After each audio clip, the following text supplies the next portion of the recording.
Rio, Ohio. Oh, hi, Lady Runyon. Are you coming here? Where? Rio, Ohio. Hi, everybody. I'm so tired. Amy, thank you for the 5 gifted membies. Thank you. The horrors persist, but so do I. Good morning. I'm so tired.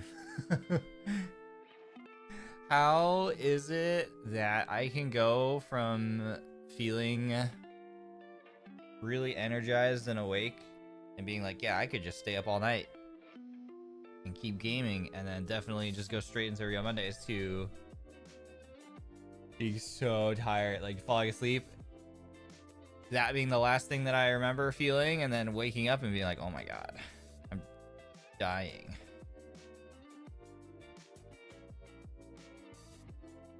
The body works in strange ways. Are you okay? I'm okay. I'm just really tired. I'm just really tired. I wasn't able to get like a ton of sleep last night. But it's okay because it was worth it, because we got to hang out and celebrate our friend's birthday.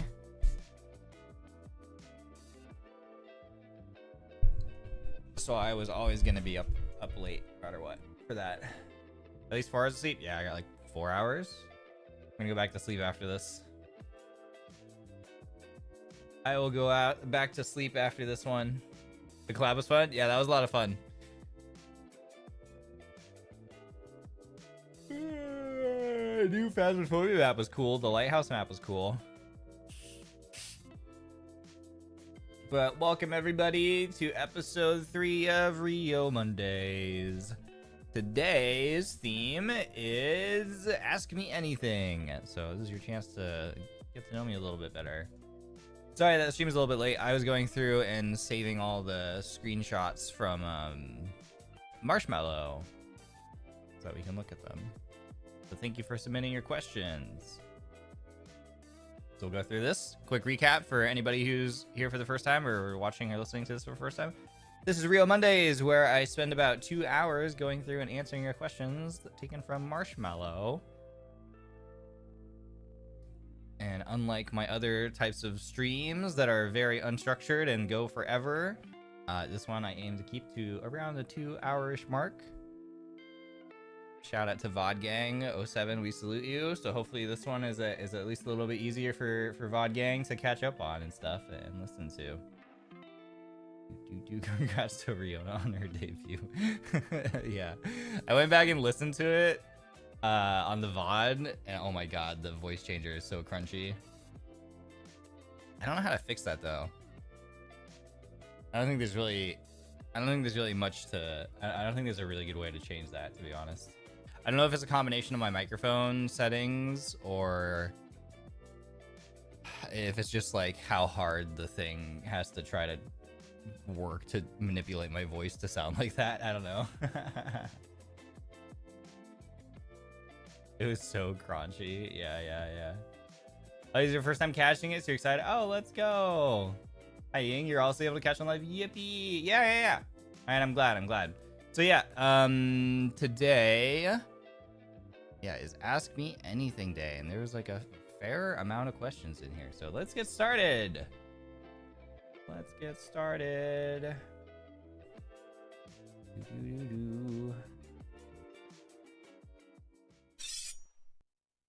Alrighty then. Let me make myself a little bit bigger.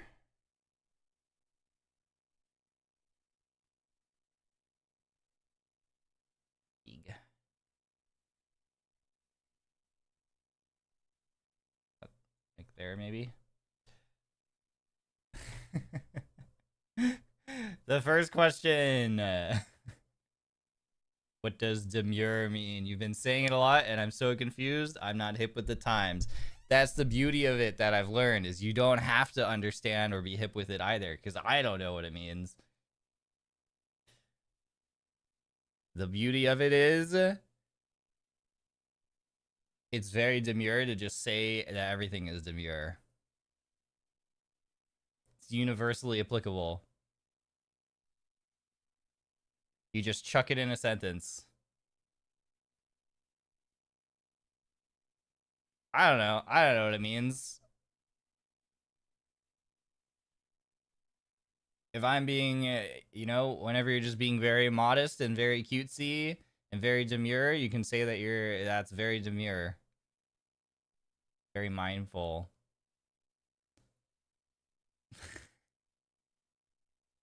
Yeah, some people say it's like being fancy or something, but I don't know.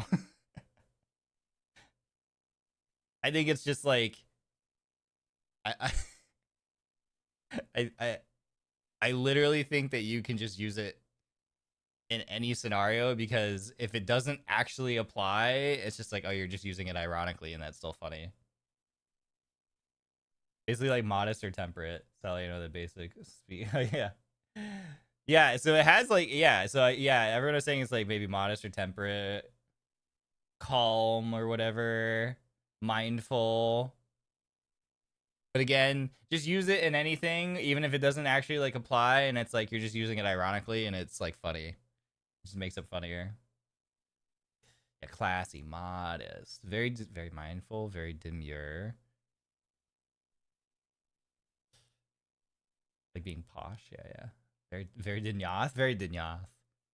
Very demure, very Denauth. It's definitely better than the brain rot that happens on TikTok. Yeah, the things that come out of the trends that come out of social media, this is a very like harmless one, I think, and I appreciate that. So yeah, old English. Yeah. Very demure. There you go. So go forth and just chuck it in a sentence, and all of a sudden you will be hip with the times, just like me. You'll be very demure and hip with the times, just like Ryoshi. Thank you for your question. I'm not sure if you've answered this, but what is your like favorite trait / tropes in a character? For example, like a tsundere, or a character who's really intense about family or likes. Really intense about family. Yeah, Vin Diesel's my favorite character trope. Because he's all about family. He doesn't have friends. He's got family. No. Yeah, favorite trope for like characters. Actually, yeah, it's funny that you mentioned like tsundere as a example, because yeah, I think whenever I watch a show, the tsundere characters I always enjoy. But it's funny because if you think about it, I like them in anime. I think they would be absolutely obnoxious in real life. Like it's really endearing to me in shows and anime, because you also can like, you're in their head, so you like know what their true feelings are, and it's like that sort of like embarrassed, like can't be honest with their feelings kind of thing is actually like kind of very demure, very cutesy. But in real life, if you actually had to deal with someone like that, I think it would drive me up a wall. Like, oh my god, well, especially because I'm neurospicy, especially because of that, it's like, oh my god, just tell me what you're feeling. Oh my god, just tell me what you want. Like, just honestly, like I can't try to read your mind. I can't play these games. I can't have you being mad at me because I can't figure out what you're thinking, like actually and feeling. It would actually drive me insane. But in like anime, like I don't know, I find that character trope like very like entertaining. So um so yeah. Maybe I wonder if that's why I like that character type. I wonder if that's why I enjoy those characters in like shows, because maybe it's like it gives me a feeling of like actually cracking the code and like solving the puzzle, maybe. I don't know. Cuz then it's like, oh yeah, like I actually do know how this person feels and thinks and what they actually want. And I get that satisfaction I could never get if someone was like that in real life, actually. Yeah. Yeah, if that was, if that was like a friend or something in real life, I think I would put my head through a wall. Oh. Yeah, I like that character type a lot in like anime. What else?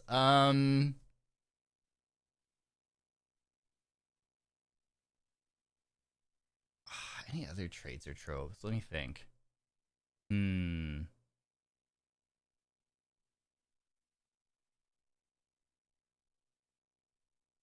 There's also the gluttonous, the like gluttonous characters who like just eat all the time, you know? And will like just eat exorbitant amounts of food in anime. That character trope is always like really funny or like really endearing. Um, something the anime that I've been really enjoying this season is called Makene, like Too Many Losing Heroines. Um, and the blue haired girl, I can't even remember her name right now, but the blue haired girl,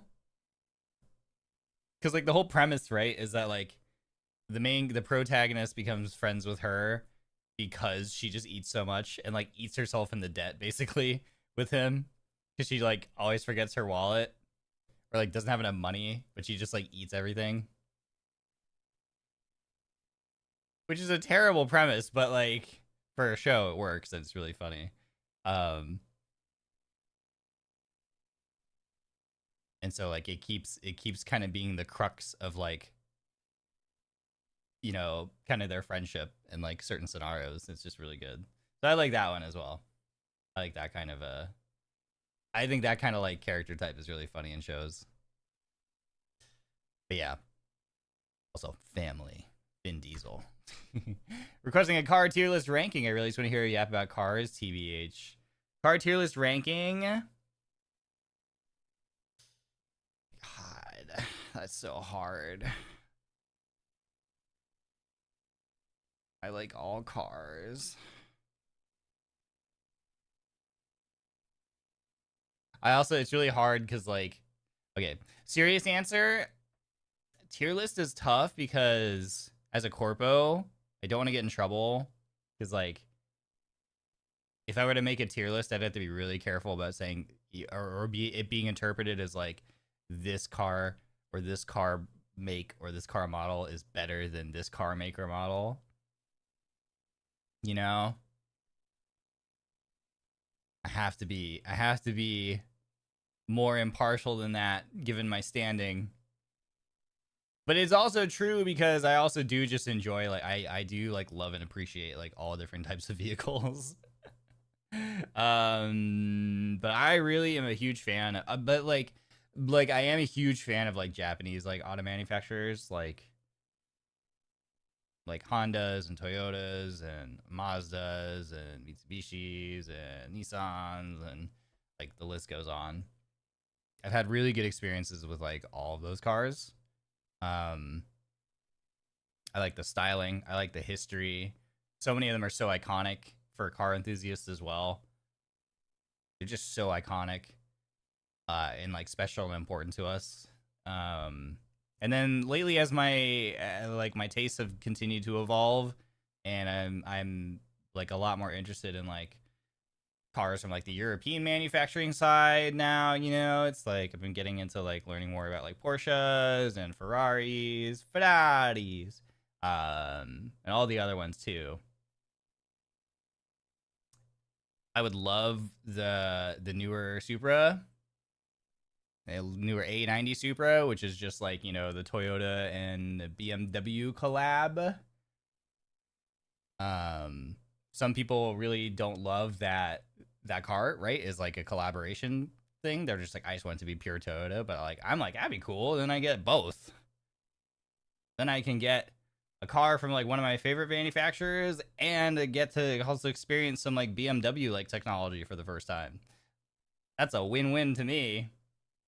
So yeah, there's a lot. True JDM car guy. I just love.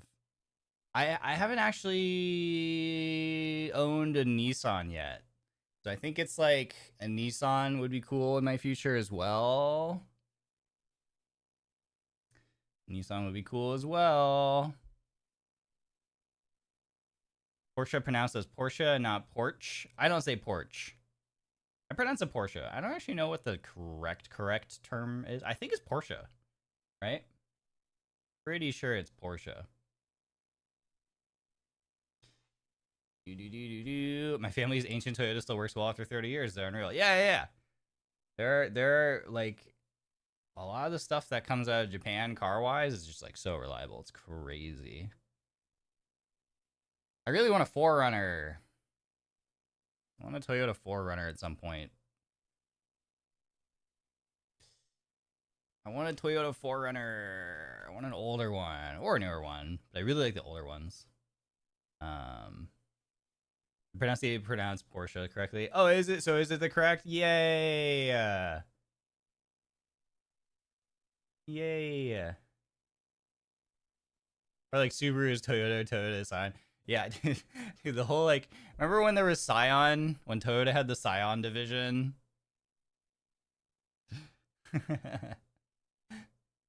We had like and then we had like, yeah, we had the whole like BRZ 86, like all that kind of stuff.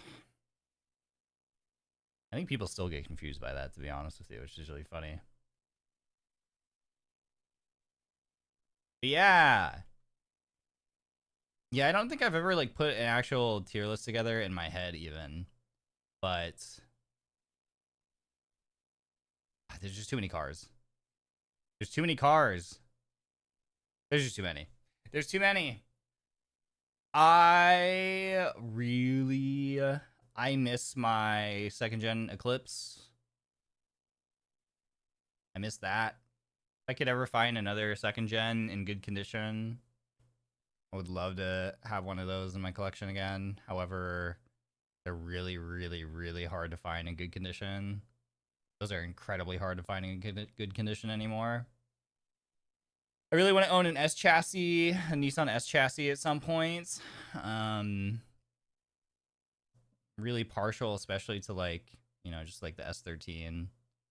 I love the Silvias. I think they're cool. I would love to own one of those at some point. Again, really hard to find in good condition though. I would really love something from the Skyline family.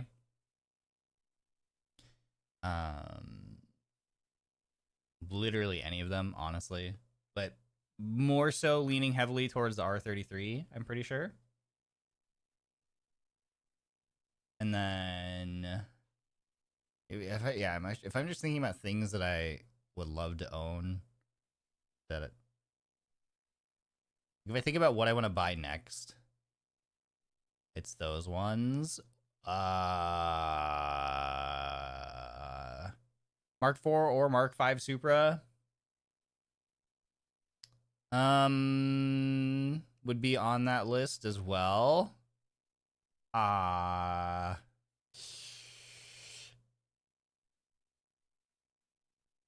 FC, or FD RX-7s also on that list of like cars. What else am I missing? The list goes on. Toyota Soarer. I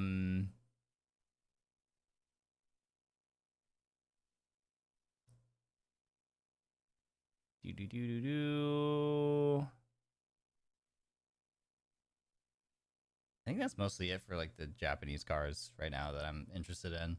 I really want a Porsche of some kind, like literally any Porsche, literally any Ferrari. Those are also high on my list right now. I think that's mostly it. Yeah, those are all cars that like are in contention for whenever I'm in a position to buy a new car, old car. One of those more than likely. Thank you for your question. Have you picked up anything you picked up from the Denauth girls? Habits, slang, etc. Yes, probably. Let me think.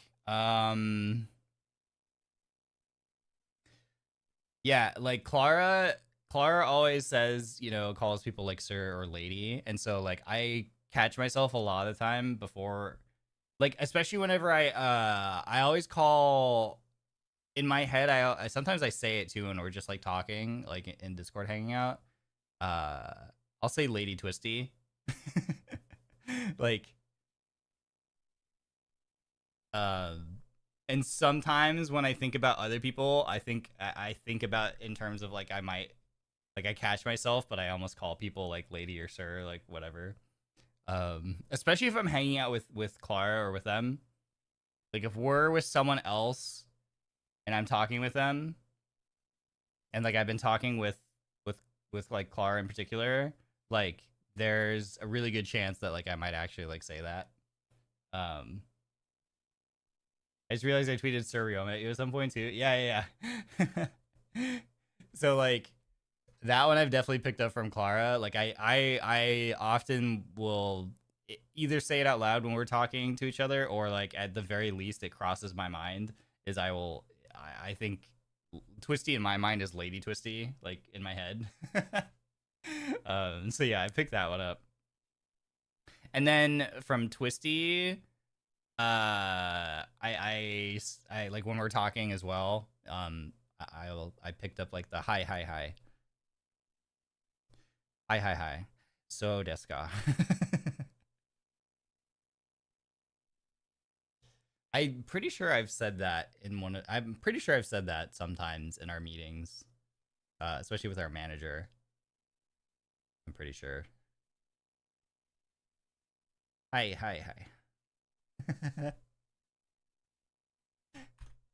I'm pretty sure.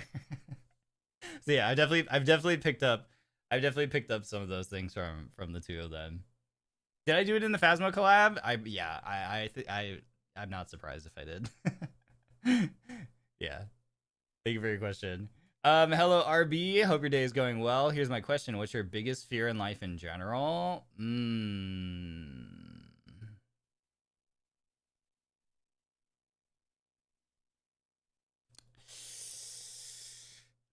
Hi, so Destiny. Biggest fear in life in general. That's a really good one. I feel like this is a serious question. It requires a serious, thoughtful answer. For me, it's just like having any regrets.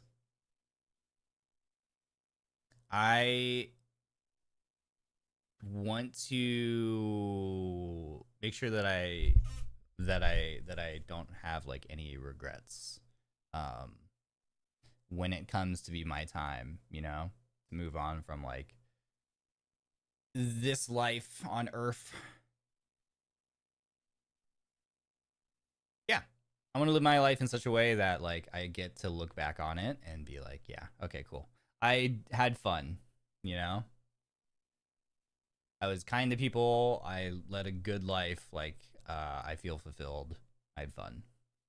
So my biggest fear is like, not doing those things. Real talk. I've had a moment in my life, that made me have to come face to face with that like way earlier than like you ever plan to when you're younger. And that was a really big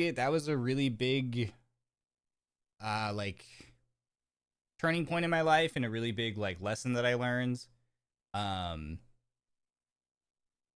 where it was like, you know, you have that moment of like, oh my god, like what have I done with my life? Like I've done nothing so far, it feels like. That was really scary. And so yeah. And I think once you have, if you ever do have that kind of thing where you're confronted with that, it's like one of those things that you usually don't think about until it happens, you know? And then you're like, oh my god, like it really makes you reevaluate things and like changes your perspective, I think, forever. So that was, you know, that's one of those things that was like a really big blessing in disguise. You know, was a hard experience, but it was a really big blessing because like I think I've lived my life since then in such a way that helps make sure that like yeah, I'm a lot more confident now that like hopefully I won't have to confront that until I'm like way older now. And then yeah, when that time comes, it'll be like I won't be like, oh, like I won't have that realization then, like literally miles down the road, you know? I've already gone through that once, and then so now I get to like continue living my life up until that point, like doing my best to like avoid that. And doing my best to shape my life and live my life in that way. So like when I do eventually reach that point again, like, hopefully like light years down the road, yeah, I'll be like, yeah, man, I did a good job. I had a lot of fun. I did the things I wanted to do. I did things that mattered to me. Yeah. So that's my biggest fear. That's my biggest fear is like having regrets, when it comes that time to like move on to cash out, Yeah.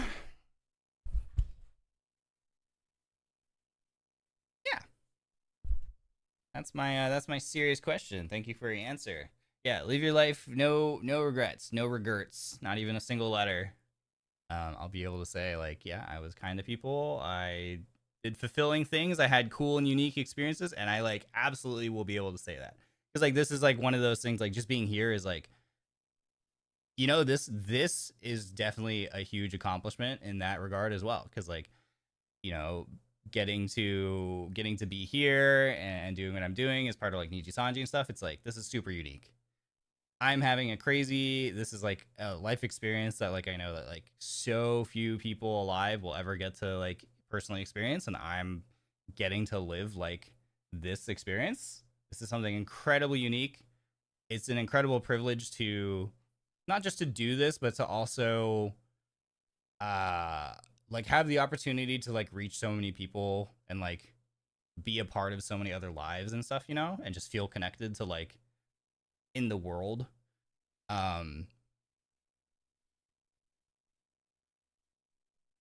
It's like really crazy to think about. And so yeah, so this is a whole chapter of my life I'm gonna look back on, and it's 100% gonna be part of like when I am reflecting on things. I'm gonna be like this is yeah, I will look back on this chapter of my life and be like, yeah, I lived a cool, fulfilling, fun life, So thank you for your question. Thank you, Evan, for being here. Thanks for being a part of my life, and I'm glad I get to be a part of all of yours. It means that I'll get back. I'll be able to look back and be like, yeah, I accomplished things. I did things. How many holes does a straw have? This is a really good one too. In a different way. This is also a good question in a completely different vibe. Very demure. How many holes does a straw have?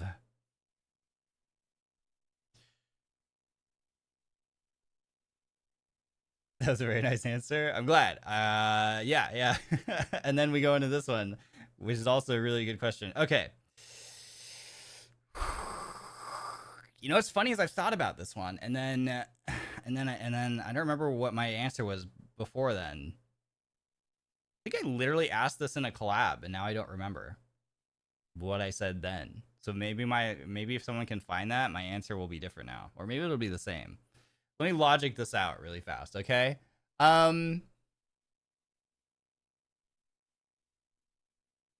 It's one. It's got to be one.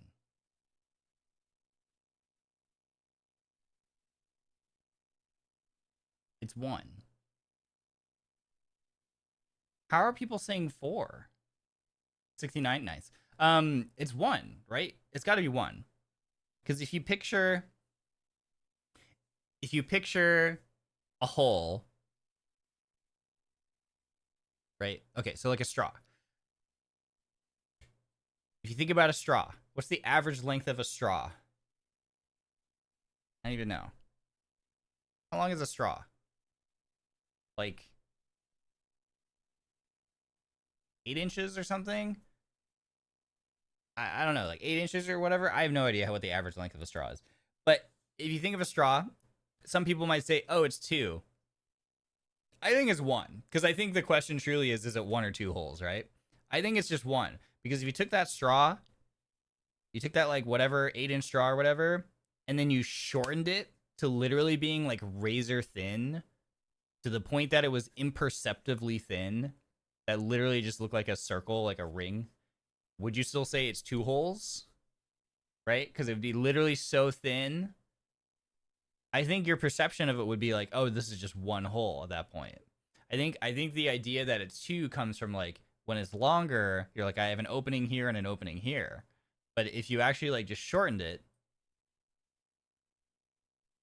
to the point that it was literally like imperceptibly thin, you would probably look at that and be like, this is all 1 contiguous hole, right? It's just 1 thing.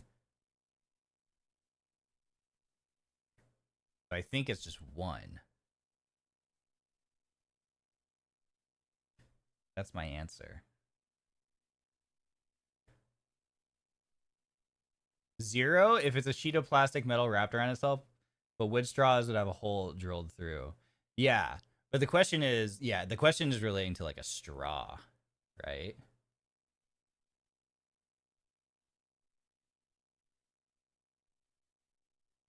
They're 2 drinking holes. Because if you think about it, a straw is just like a thing, just a round opening that's been extended and lengthened to become a straw.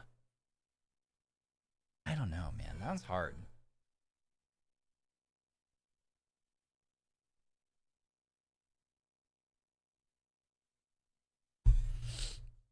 Man, brain exercises on a Monday morning is crazy. Like a donut.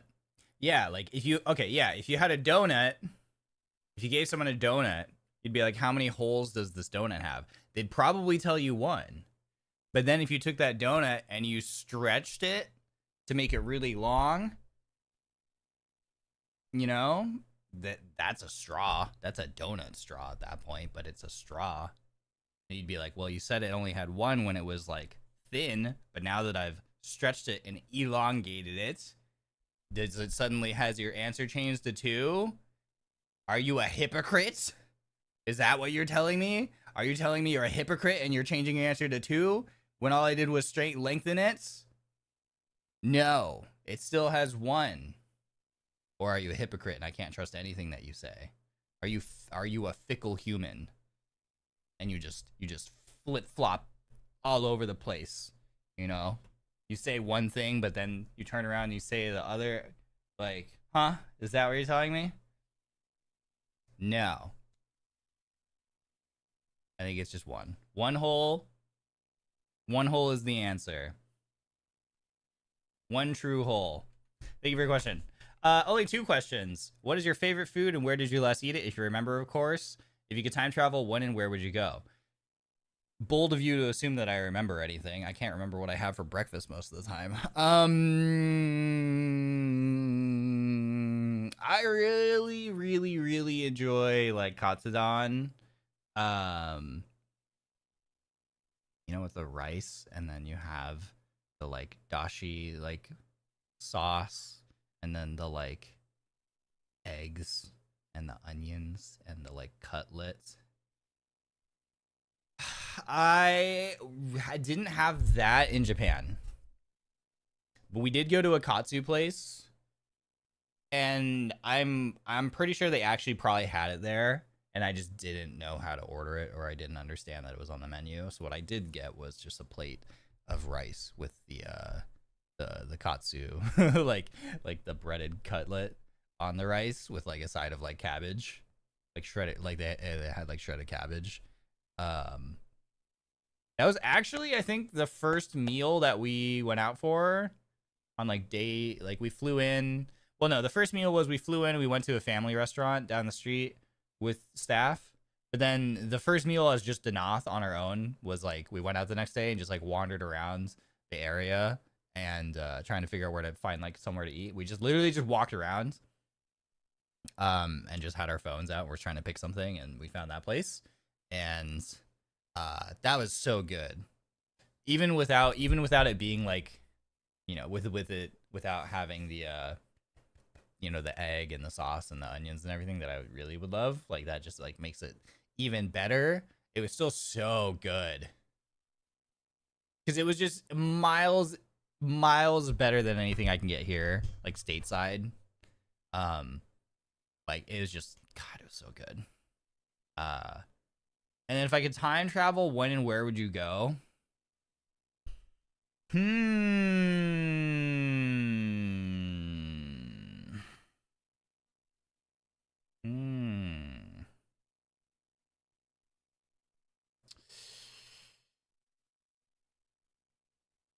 It's a really good question.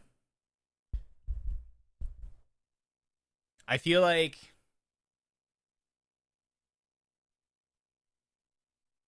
honestly, actually, okay. Yeah, I think I know. I would say 90s Japan, so I could experience 90s Japan car culture. 90s Japan car culture. Literally just so many iconic things, like so many iconic cars came out of the 90s from Japan. If I could be there while that was happening and get to experience that boom, you know? And like experience those cars fresh off the lot in their prime. Because now, you know, it's like 30 plus years later, and you know, being able to experience those cars, they are very like very tired and have gone through so much. So man, yeah. So I like watching like old like videos that come out from that, like things like Video Option and stuff like that. It's like so nostalgic now, and it is what makes them so cool. You're like, God, it would have been so cool to have been there. It'd have been so cool to like experience all that. Yeah, I think that's where I would go. You keep most modern amenities too. Yeah, exactly. Yeah.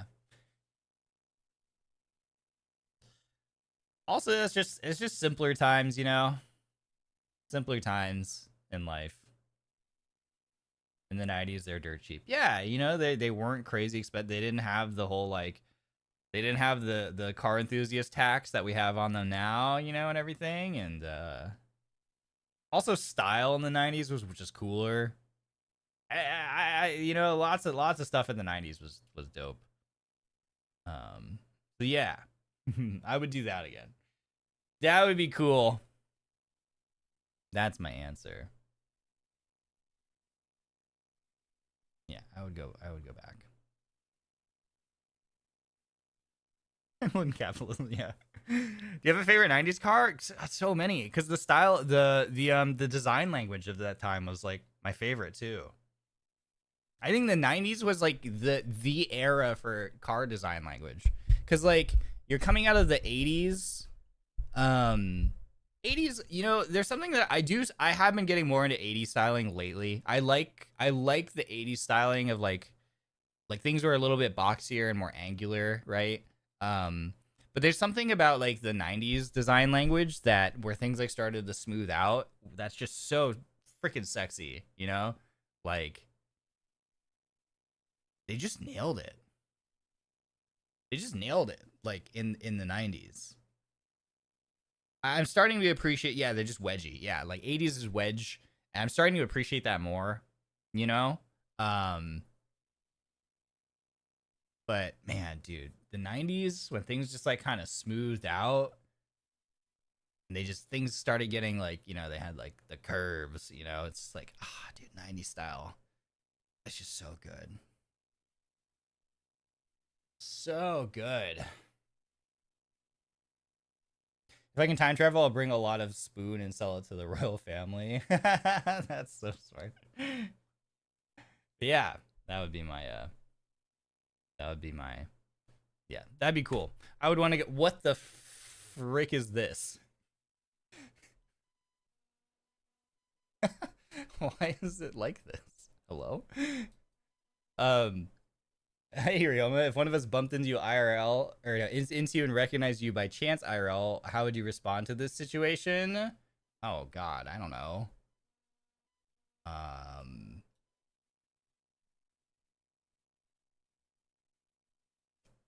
don't know. I would run away. I would run away. I fear real life interactions. I would run.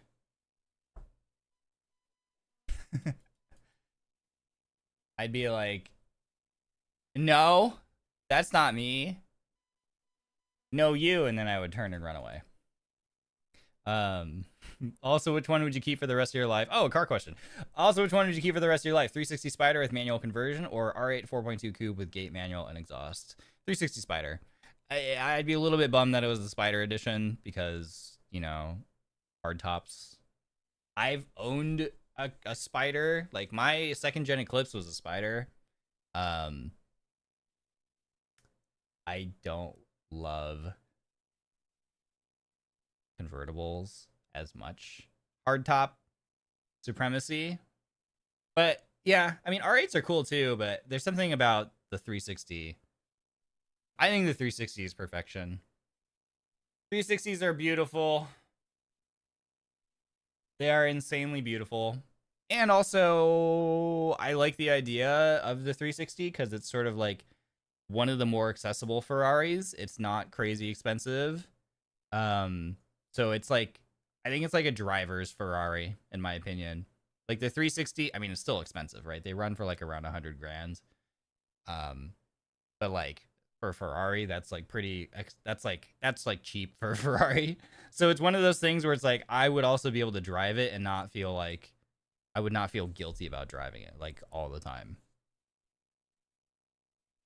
Because there's so many Ferraris, you know, that are like, God, I would love like an F40, but then I would just be terrified to drive it, you know, for fear of anything happening to it, like an F40 or an F50. But like a 360, you know, it's like the cheapest Ferrari. It's like, okay, yeah, we just drive this thing, you know, like it's really high on my list of cars that I want to get, you know. Really, really high on my list of cars that I wanna get. Like honestly, the cars, you know, aside from like all the JDM icons, outside of the JDM icons that I really want to get as like my next car, Ferrari 360 is really, really, really high on that list. But that's like, I'm not in a position to buy one, so it's not like anytime soon. But like, if I ever get to that point where it's like I'm actually considering it, it's like, dude, they're still expensive, and the parts for it are crazy expensive too. Crazy expensive. I think the manual conversion for, I mean, even just the manual conversion is like what? The manual conversion runs you like 25K, I think. Pretty sure. R8 with a 4.2 sounds amazing. Yeah, I'm just not as big of a fan of the styling of the R8 is what it is. I know R8s are actually like really great cars too, but the styling of them just doesn't speak to me in the same way that the 360 does. Because again, the 360 is also like, it comes from that era. It just comes from that era of cars, you know? And it's kind of like where we kind of like see that a little bit of that shift. It's cool because it falls in that slot for Ferraris where you can tell, you can see the design language start to change towards what we have now, towards modern ones, like modern Ferrari designs. And I feel like the 360 is like that smack dab pivot point. And they just like nailed it, in my opinion. Yeah. Yeah, 360 all day. 360 all day. What Japanese anime do you recommend these days?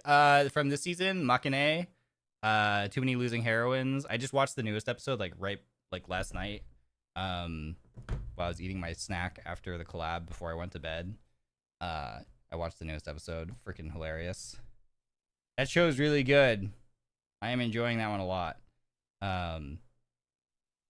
So do recommend that one. Wistoria, Wand and Sword. Also caught up on the newest episode yesterday as well. Also really good from this season. Wistoria. Do recommend. Let's see. There's I Parry Everything is also a good one. I Parry Everything is a fun one. I'm enjoying that one, seeing where that one goes. The Alia Sometimes Hides Your Feelings in Russian ones is also really good. The actress who plays the little sister in that one is crazy. Like, her line delivery is so good. The lines themselves are unhinged. Like, it's actually crazy. I'm like, what am I watching? The lines are crazy unhinged, and her delivery of those unhinged lines is just so good. So I've been enjoying that one a lot. Osan Newbie Adventurer, the one about the guy who's like in his 30s, who's like trying to become an adventurer, and everyone's like, "Oh my god, aren't you so old?" I relate to that show very hard, so I've been enjoying that one too. I've been enjoying that one quite a bit because I relate to that one. So the Osan Newbie Adventure one, I've been really enjoying. Let's see. Failure Frame. I became the strongest and annihilated everything with low-level spells. Failure Frame is a good one too. I've been enjoying that one as well. Sort of, you know, it's kind of the it's definitely kind of the typical like isekai overpowered protag show. You know, it's the very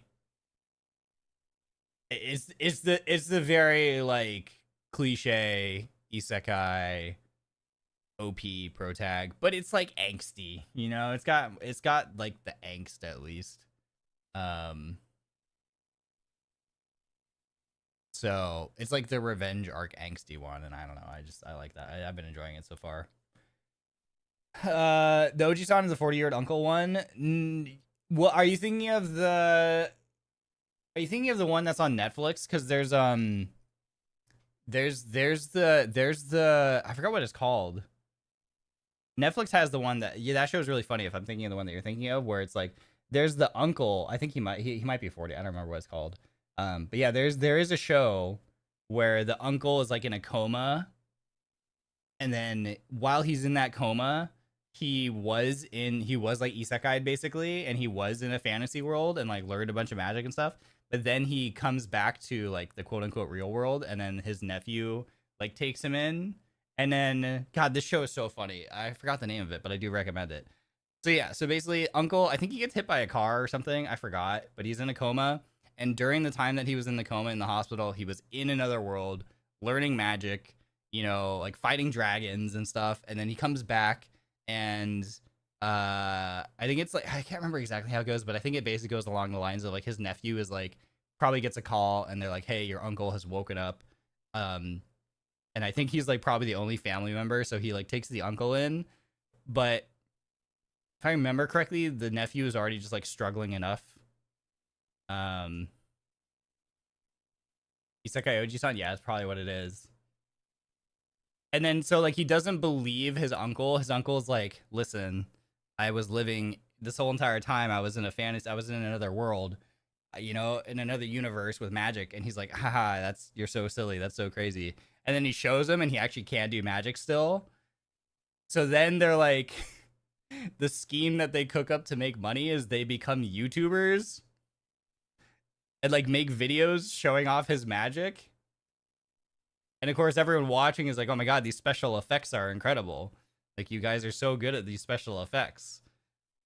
But it's actually, it's just a really crazy, really funny premise. Especially as a content creator myself, because it's actually really cool. Because, well, this part wasn't cool to go through this in real life, but like they include things like the adpocalypse, you know, that happens a while back here. Like they reference that kind of thing, like actual like content creator like struggles that like, you know, that people have gone through and stuff. It's just like it's a really ridiculous, really funny premise.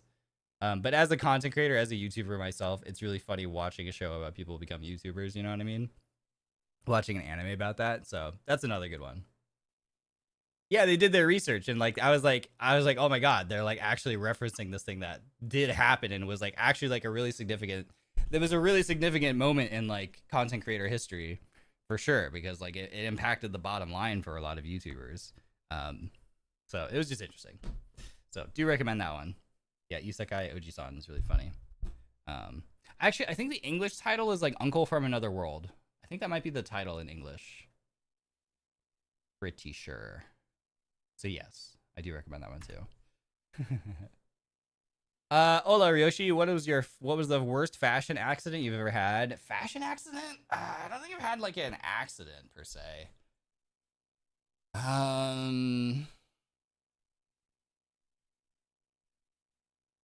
Not in the, I guess I'm thinking in terms of like wardrobe malfunction. I've never had anything like that, I don't think.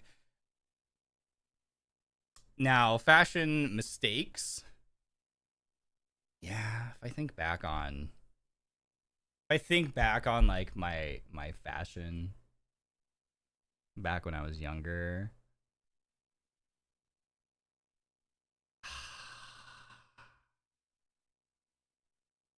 We just don't think about that. Oh god. Yeah, we just don't think about that. Oh my god, I remember wearing. Oh my god.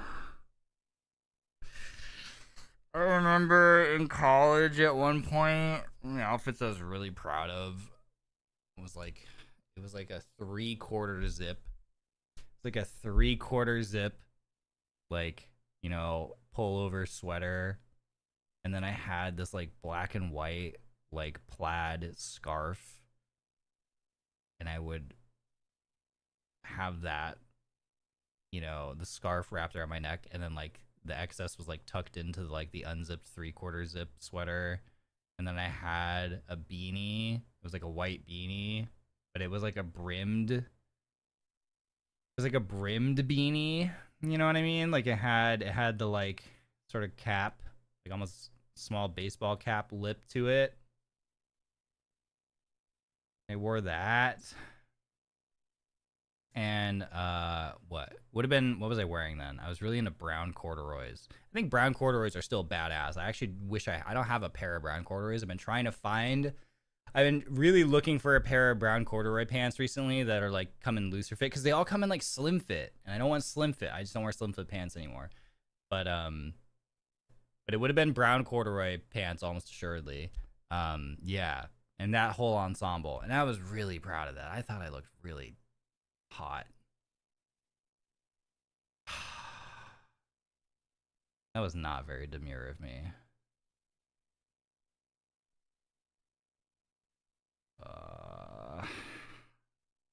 Not a fashion accident. It's a fashion mistake. So, yeah.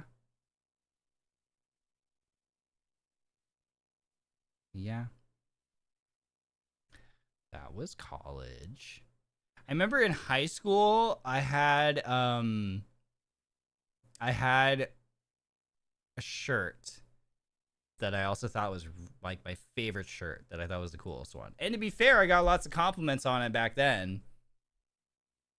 None of us knew any better in high school back then, at least, thankfully. But it was like a black t-shirt that had like gold like foiling on it. Like some of the design and the lettering on it was like gold foil. And then it also had like it had texture. It was almost like a fuzzy. It was like almost like embossing or whatever. Like it was raised, and it was like very fuzzy. I remember, like short, not like fluffy, but like, you know, you touched it and it was like a very short, like low pile, like fuzz to it. And it was very grungy. Like the whole aesthetic was very grungy too. Like yeah. like that's the only way I can figure out how to design. Like I can't remember what the design, what it said, or like what the pattern was, but I just know in my head I'm like it's very grungy. It was very like I think it was like a black t-shirt with like some gold foil stuff and like grays and reds going on in the texturing things. So I wore that a bunch in high school and was very proud of that shirt.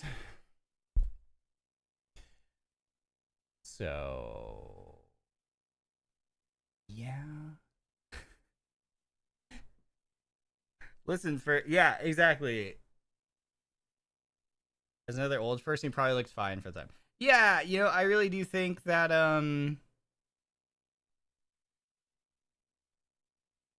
yeah, for the time.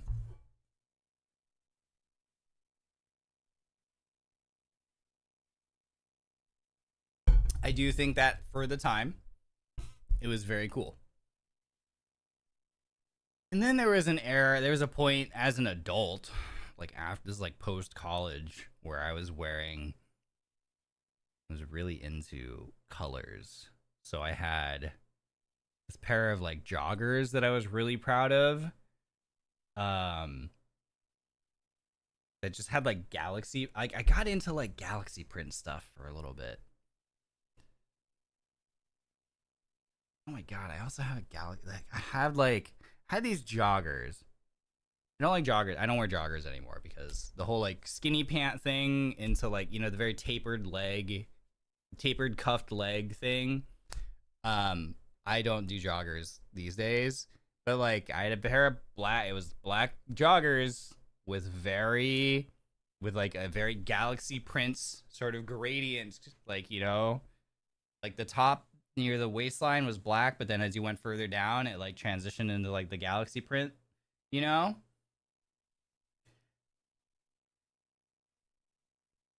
So I had that pair of pants, and I was really proud of that pair of pants. I wore those a bunch, and they were also really comfortable, you know? And I felt like I was slaying, and they were comfy.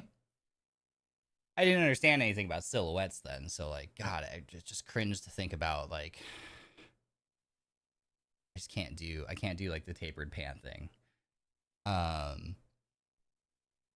And I was also at the time I had discovered long like round hem shirts. So I was really trying to get things that were really long, and especially so like for t-shirts, I was like, "Oh my god, these t-shirts that are really long with the round hem, you know, like the dropped hem." I was like, "Ah, these are awesome." So I was wearing those, and God, I even had a galaxy print like hoodie as well. It's just like made of polyester. It's just like not a great material for stuff. But I mean, I guess it makes sense for like those kind of prints, I guess. I think it's like better for that. But like, oh God. Like this was not stuff I should have been wearing for the age that I was at.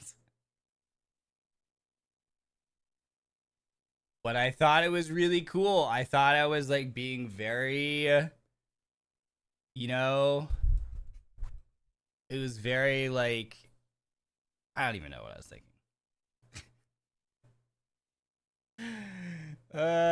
Did you ever wear them together? Yep.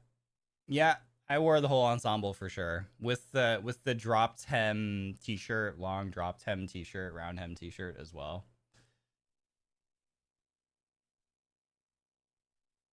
Yep. Did I ever tie-dye phase? No, not like tie-dye. This was like my closest to tie-dye. The galaxy print was the closest to tie-dye. God, I just shudder to think about how the silhouette looked all put together. Oh my god. Not even like necessarily like the print itself, like the galaxy print. Like the galaxy print thing aside, just like the whole entire silhouette of the ensemble. Like what the god.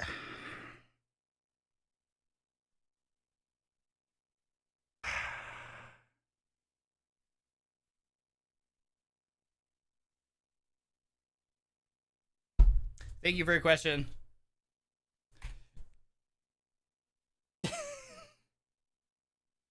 Man, that dug up a whole lot of memories. That should have stayed locked away. Bro was looking like a whole planetarium. Yeah. Help. you know, understanding fashion and stuff, you know, like going back, like understanding fashion and stuff now is like a blessing and a curse, right? Because it's great because like now I know how to dress myself and like I feel much more confident and competent in the way that I put together outfits and stuff. However, comma, now I just like everything that I used to be proud of and thought it was like good, you know? Now I'm like, oh God, no, it's so off the mark. And again, you know what? For the times, it was probably fine.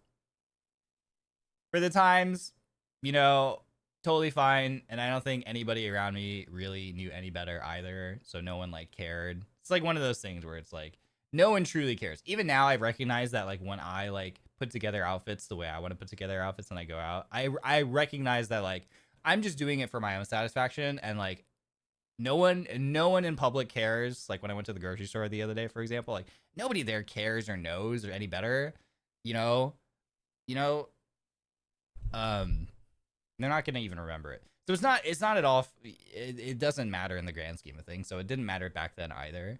But you know, just looking back on like it from my perspective, I'm like, I would just never wear that now. You know, like not in a million years, like wouldn't be caught dead wearing that now. You know, but it's but like at least now I'm like, okay, I do think I am genuinely truly actually like putting together a more competent thing, you know. But no, I don't have those. I don't have those pants. I donated all that stuff a while back. You know, you put in the effort. Some people just wear shirts and jeans. Yeah, but here's the thing, though, right? Shirts and jeans, it's like any combination is like totally fine. For me, it's less about the pieces and it's more about like the intent behind it and the way that you put things together, right? You know, fit check one day, yes, God, and it's the thing that I, like even now I'm just like, oh yeah, I said I would do this a really long time ago, and I even have the stuff to do it, and I've just forgotten. Is like the fit videos where like I show you like stuff pieces from my closet and like how I'd put things together and like show you like the outfits that I wore in Japan and stuff. And I've just like completely forgotten because my brain is a sieve and things just go straight through it, just fall out of my head. So yeah, I every once in a while, about once a week, I'll be like, oh my God, yeah, I said I was gonna do that, and I have the stuff sitting here in a box to like put this filming setup together for it, and then I just forget, and then I forget again. So yes, hopefully at some point, your Ryoshi will stop being a forgetful little bean and will remember to put those together. But yeah, it's not about the pieces, it's about the intent. So even you can take a plain jeans, but yeah, I get what you're saying though, because like most people, like, you know, there's plenty of like plenty of people, especially guys, I think, since being into fashion as a man is like a little bit less accepted or encouraged or common, I suppose. A lot of guys, yeah, you just t-shirt, or you know, these days it's like the athletic, like the athletic trousers, the athletic cut trousers or whatever, and a shirt. That's like the most common thing. You know, it's like sneakers, jeans, and a t-shirt. I think for most people who aren't like thinking about like there's no intent behind their outfit, or you know, guys being quote unquote fashionable these days, are sneakers, the like very tapered athletic fit trousers, and a t-shirt. That's like the most common thing that I see these days. But like I was saying is like it's not about the pieces, it's about like the intents and the way you put them together. And I think about the silhouette, where you can take those same pieces, you can take sneakers, jeans, and a shirt and make it look really good. You know, that was honestly like one of my favorite fits this summer too, because I don't like summer weather, and it was hard trying to figure out what to put together outfit wise in the summer because you can't really layer. But yeah, wide fit jeans, not skinny, slim, athletic, tapered, whatever. Wide leg jeans and either a cropped t-shirt, or if it's not cropped cut, tucked in. There you go. And then you could wear whatever sneakers you want if you want to wear sneakers, or swap the sneakers out for loafers, which is what I usually do. I either do mid top canvas sneakers if I'm going to do sneakers, or loafers instead of the sneakers, and then bam. That's like taking the jeans and t-shirt outfit and you have like elevated it to something that's like intentional and stylish.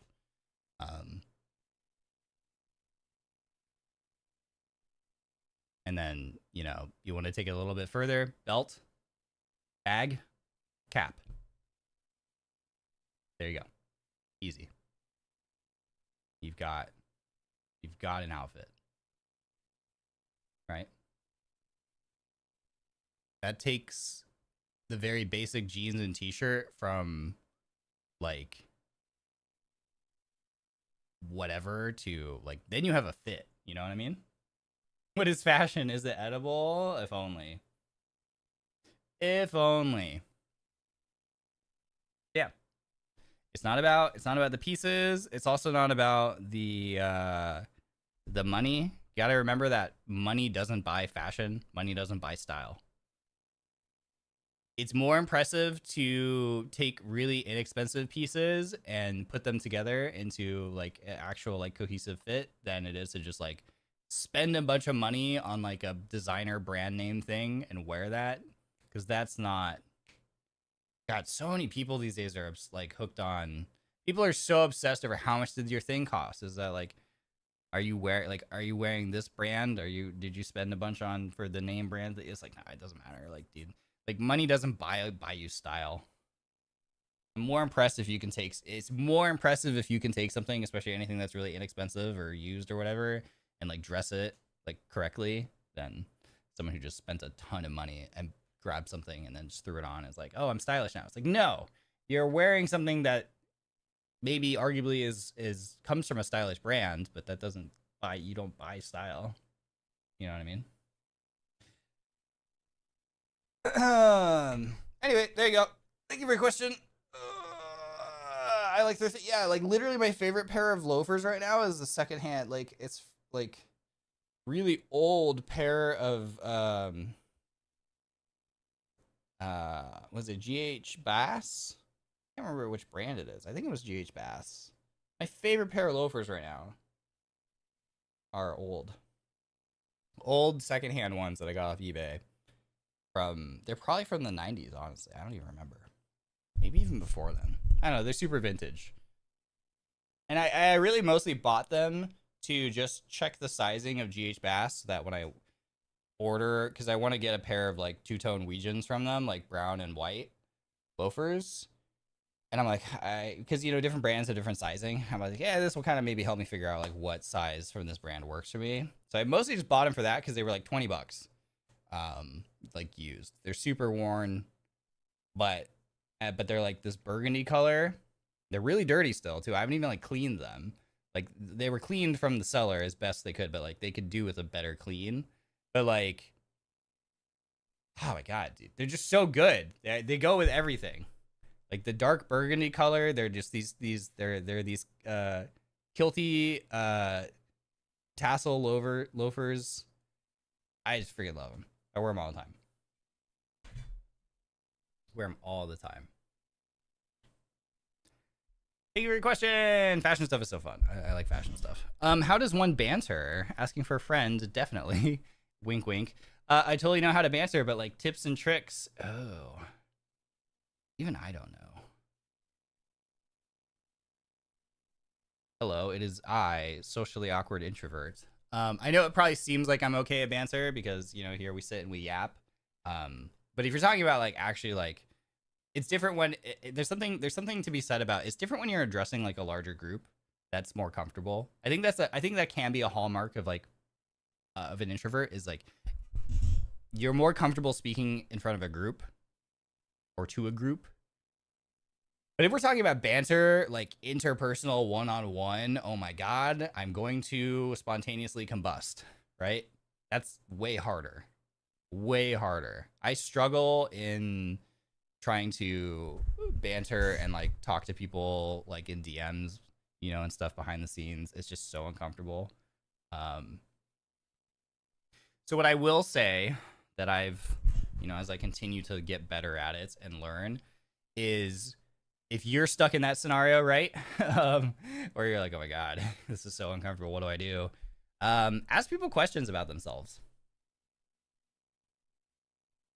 You will be surprised.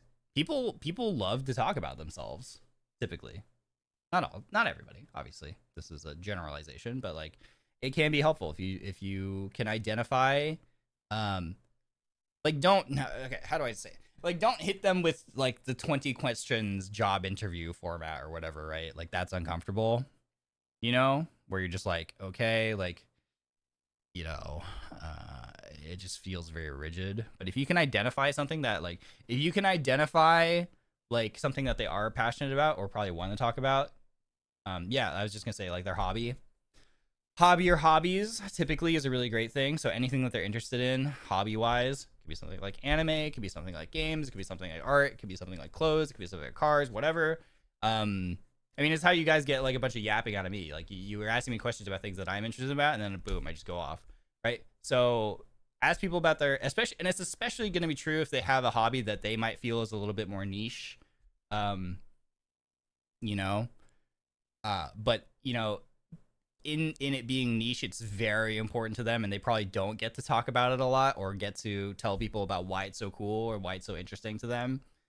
So people love to talk about those kind of things things that are like really important and special to them and that they're passionate about. If you can identify what that is, which if you are bad at banter, you are at least probably a very good listener, right? You feeling uncomfortable with being able to, sorry, your friend, you were clearly good at, sorry, I didn't read that. Your friend is probably uncomfortable with like being the driver of the conversation. However, comma, they probably are a very perceptive listener. So like that's the strength. So just be the listener and then like let the other person just go. Identify what they might be interested in talking about and then ask them questions about that. And let them go off. And that's great. Because then that person usually then that person feels like very like heard and seen. And they have fun. People like being able to talk about the things that they like or maybe about themselves. And they probably get the experience of like, oh, this person's like actually listening to me. Like I can tell that they're being very like perceptive. I'm a good listener, but bad at conversations. Yeah, me too. Exactly. And that's okay. It's like there's this weird societal expectation because generally society up until this point has been very like neurotypical and extrovert coded, right? Like for whatever reason, probably through media and stuff, like the general expectation that has been shaped by society is that you like the expectation that we feel we have to live up to is that you are good conversationalist and that you are leaning more extroverted and leaning more neurotypical. That's just like for years that's sort of been the baseline that we've established. But there is like a huge majority of people, not majority, but like a huge portion of people, myself included, who fall way more on the neurospicy side and the introverted side, right? So the thing I would say is that like try to recognize that like there's a lot more than you might think, you know, that society has made you feel like the perception that you would get from like common like modern society is that like everybody's really good at conversation, everybody just knows what to say, everybody's good at I fucking hate small talk, man, but everybody's good at small talk. Like, and if you aren't good at like small talk and you're not good at banter and you're not good at blah blah blah, then you're weird, you know. And it's like it's not really the case. Way more people than you probably realize are in a similar camp of like they hate small talk or don't really like conversations are uncomfortable, and they're also worrying about, okay, where do we go next with this? Like how do we keep the conversation moving?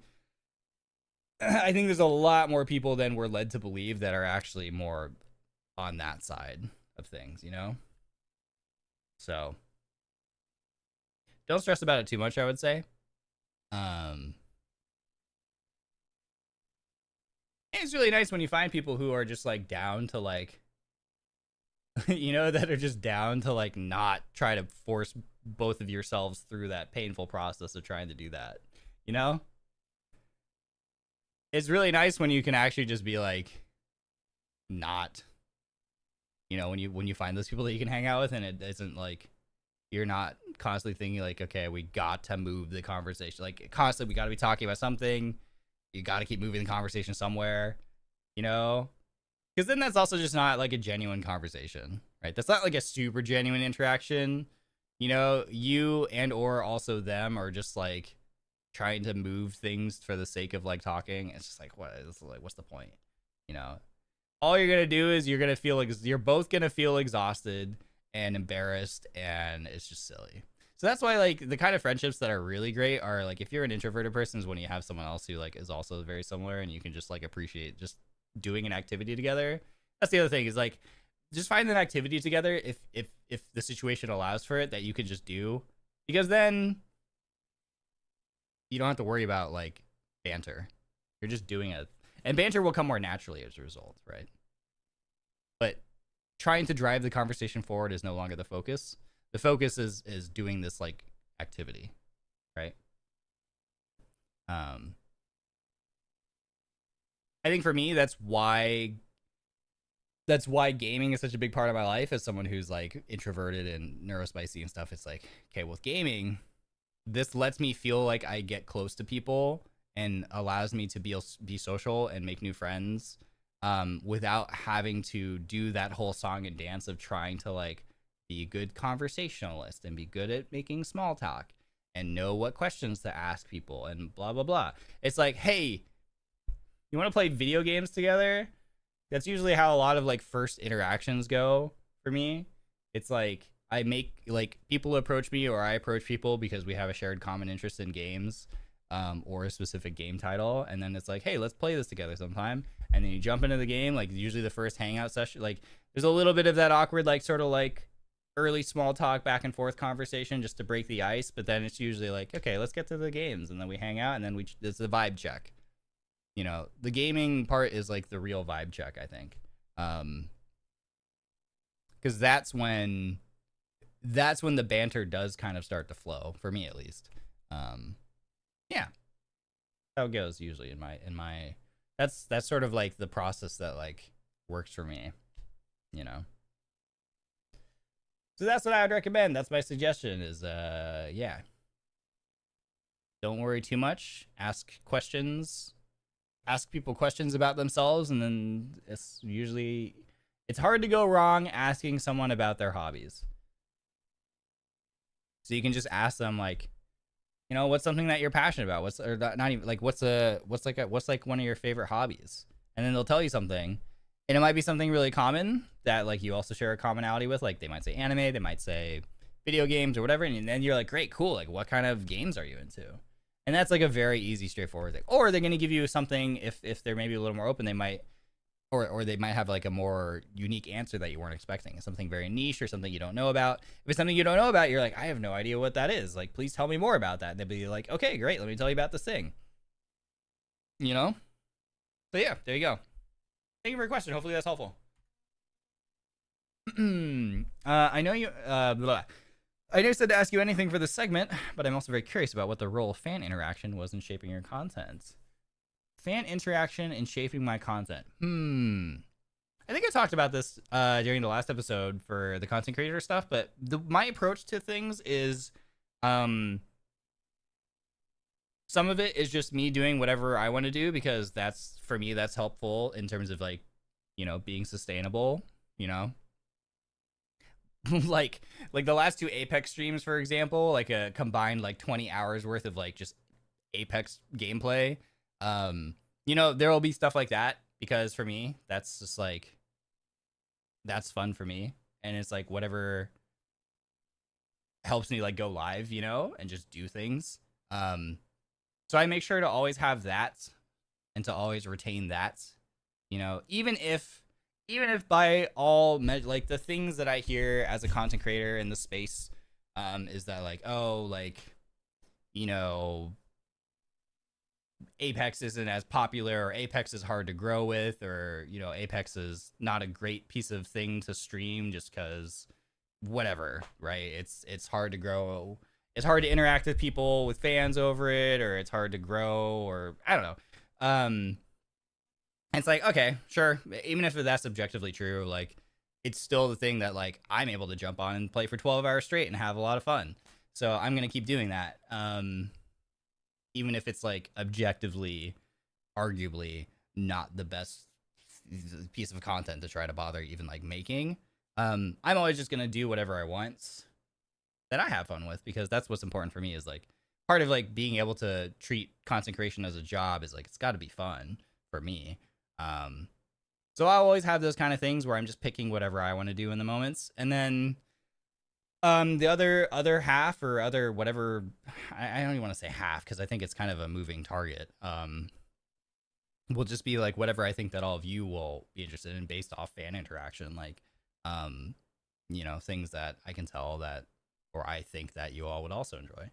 So yapping things, things like the Ring Fit stream that we're gonna have coming up, things that are a little more accessible and easy to understand.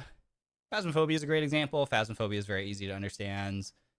Chill games like the puzzling things, Kukiyomi, Japanese learning, like the language learning streams, like all of those kind of things are like not things that I would do. Like if I wasn't a streamer, those are not things that I would do in my free time, you know? Like I wouldn't be doing the puzzling games and like anything like that. I would just probably just be continuing to do what I've always done, which is like play FPS games, and like specifically like FPS battle royale games and extraction shooters. I wouldn't branch out and do I wouldn't be doing this. Like I wouldn't be doing like these. I'm an introvert, so I wouldn't be doing talking things with people all the time. I wouldn't be doing chill puzzling games. I wouldn't be doing Ring Fit. I wouldn't be doing Switch Sports. I wouldn't be doing like any of those kind of things. So like a lot of the content is absolutely like fan interaction driven, because it's stuff that like I'm doing because I think it will be entertaining for people, for all of you. I hope that it's like very fun content, and I'm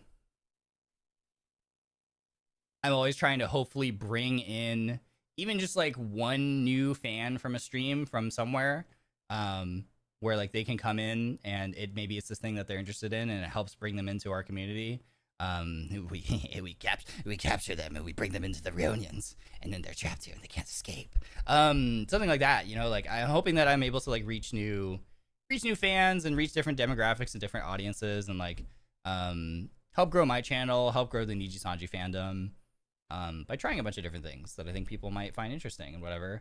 So yeah, so fan interaction absolutely takes a big like shapes a big part of like my content choices, because I am a content creator, and I do like view this as a job, but I also am always going to retain my approach to content creation is like I will always continue to retain stuff that I just purely just want to do, regardless of whether or not I think it will like quote unquote do well, right? Because I've heard and I've seen like arguments that like, you know, and I do think this is true. I do think this holds water, that like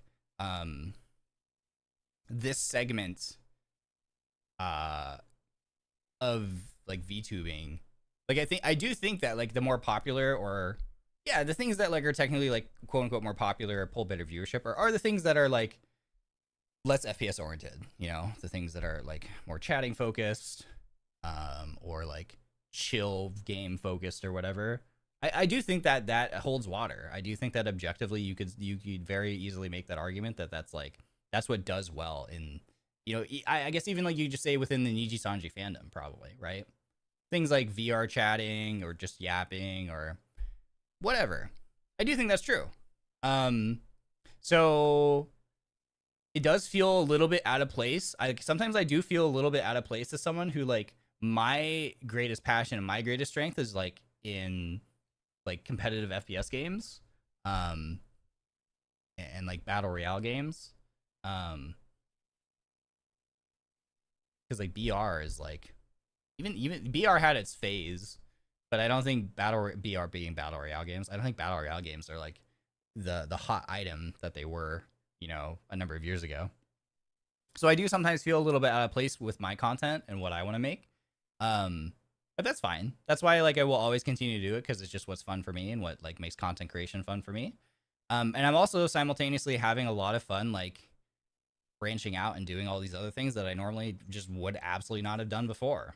Because like a big part of like joining NIJISANJI and coming here was deliberate in the sense that like I was like, this will push me to like try different things and grow, and this will be a great chance for me to like try all these different things that I, you know, wasn't doing previously as a creator.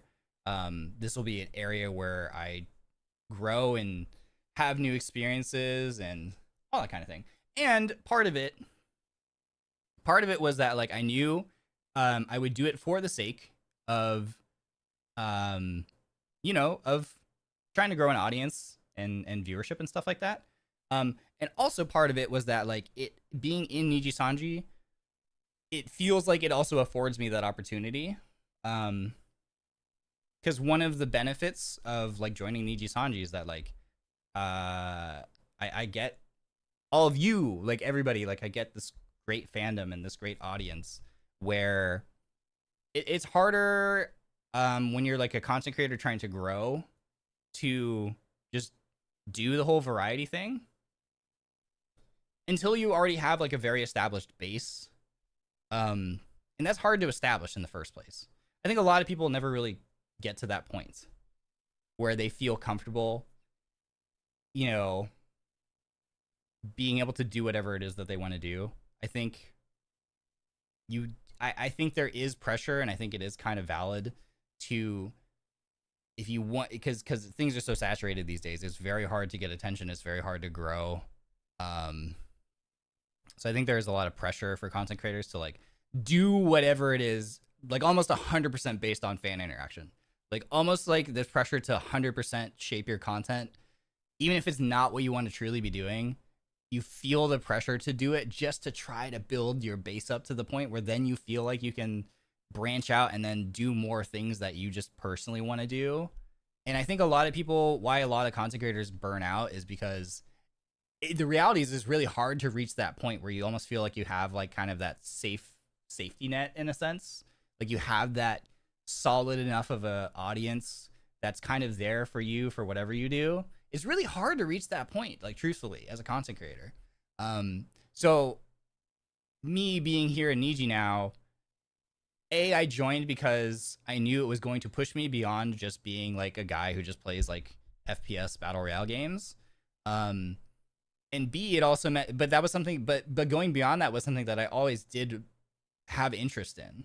So like now that I'm here, I actually do get to do that and just go do that without having that fear of like, okay, but I got to go through the whole like building up process and stuff like that.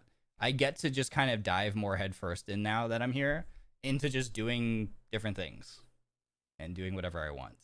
And that's a really big blessing, and I'm really grateful for it. So, of course, I say it so often that I'm afraid that you all get sick and tired of me saying it, but like, thank you for being here. Thank you for supporting me. Thank you for watching me. So yeah, fan interaction does play a really big role, but I like, yeah, it's a funny thing. Fan interaction absolutely does take place a much bigger role in my decision for how I shape my content these days than it ever did before in my career. It plays a much bigger part, like a much bigger factor. And simultaneously, it's because I'm here that I actually have the privilege of being able to let your like fan interaction and what I think you all will enjoy. Like I have the privilege of being able to do those things, you know, and know that like you will all be here to like watch it and enjoy it no matter where like I try to take, like what direction I try to take things. You know what I mean? Like that's a privilege as a content creator, like truthfully. So thank you. And what that means for all of you is we get to do like a variety of stuff. So tomorrow, I don't know if other people have it on their schedule, so I don't want to like spoil it. So I'm not going to say, but tomorrow, is it today? I don't know if it's out today because of JST things, because Talking with Staff's on, because obviously, you know, they do things in Japan time. So it might even be today. But today or tomorrow, new game is dropping. I got my key for it, so we're gonna throw that on. And like, I know very little. I watched the trailer, and I was like, "This looks sick." I've not played a game like this before, and I am in a very privileged position here as a NIJISANJI liver, where like I get to just be like, "I'm gonna throw that into the schedule," and I don't really have to have that fear as a creator of like, okay, but if I do this thing that's totally different than anything that we've done so far, like, are people gonna like it? Are people gonna come watch? Like, what if no one show? Like, I don't have that. I mean, I have that worry. I always go through that internal, like, oh my God, like that will never go away. But like, I know that that's less of a logical fear now where I am, where I have the privilege where I get to just do something, just go do something different, you know? And this is like for me, but also I hope it'll be for you. You know what I'm saying? So look forward to that tomorrow, or maybe today. I don't know. Probably tomorrow. Realistically tomorrow, because today we're gonna finish this up today, and then I'm gonna go rest a little more, and then I'm going to complete some of my offline work, and then I have a meeting tonight. So in that interim between after I sleep and do my offline work, whatever hours I have in that interim before my meeting, will probably be me doing nothing, or it might be me playing Apex. I don't know. And then tomorrow we'll dive into the new thing. So yeah. Anyway, thank you for your question. Hopefully that's interesting. What do you think about us, the Ryonins? Was there anything that surprised you or maybe differed from your expectations? Well, obviously, I've just gone on a rant about how much I appreciate you all being here. So I love and appreciate the Ryonins very much. Anything that surprised me or differed from my expectations? I think I don't think so. I mean, I had my hopes, yeah. My hope would be that I have like a very like you know, kind and positive community, and I like to believe that that's what we've got going. I'm not super plugged into social media, you know, like I try to stay off of it for the most part, you know, like Twitter, or sorry, X parentheses, formerly Twitter end parentheses. Like I typically am not super active on there. And I don't really do a whole lot of reading. It's very exhausting trying to be plugged into the VTuber sphere. Online. It's very exhausting. There's just so much constant just things. Like anytime I ever do go and I scroll and I look at things, I'm just like, what in the world is happening out there? It's crazy. And this isn't even necessarily related to just me or Niji. Like, I mean, there's plenty of that kind of stuff, but like even just beyond that, in the content creator sphere, it's just exhausting out there, man. It's so exhausting. I read the things everybody's like doom posting about like things and complaining about things, and it's just like, it's just not worth it to me, because I'm just a silly little guy. I just want to play video games. Like, I don't care about all the drama, and I don't care about all this other stuff. I'm too old to care about any of that. You know, like, so I stay off of there for the most part. I go on there to post my waiting rooms, and I go there and I see, and I try to keep up with like my friends in the space and see what the cool things they're doing, and they're accomplishing, and you know, I'll throw in my comments there to congratulate people and encourage people. But other than that, like, I'm not really on there doing anything. I'm not on there like ego searching. I'm not in there. So I don't know Ryonin's behavior. I don't know if you all are behaving yourselves out there, but I hope that you are. I hope that you are all behaving yourselves and presenting yourselves well and presenting the Ryonins well. I haven't heard anything, like nothing's gotten back to me of like, oh my God, Ryoma's community is so toxic or whatever. So, so my request to you would be, this is my formal request, like, please, you know, if you bear the Oshi mark of Ryoshi, or, you know, you identify as a Ryonin, please, you know, conduct yourselves well, treat others, you know, with kindness and respect, as I try to conduct myself, personally. But yeah, I've not like heard anything, thankfully, so thank you for that. So that doesn't differ from my expectation. Like my expectation, my hope is that that's the kind of community that I'm able to cultivate, where people are like, you know, kind and like normal and like, you know, not out there causing drama with other fandoms or anything like that, or yeah, just none of that stuff. Please stay away from any of that stuff, because I absolutely don't engage with that either or condone it. Yeah. So thank you for being awesome. Thank you for meeting that expectation. Yeah. I'm too introverted to do anything bad. That's such a mood.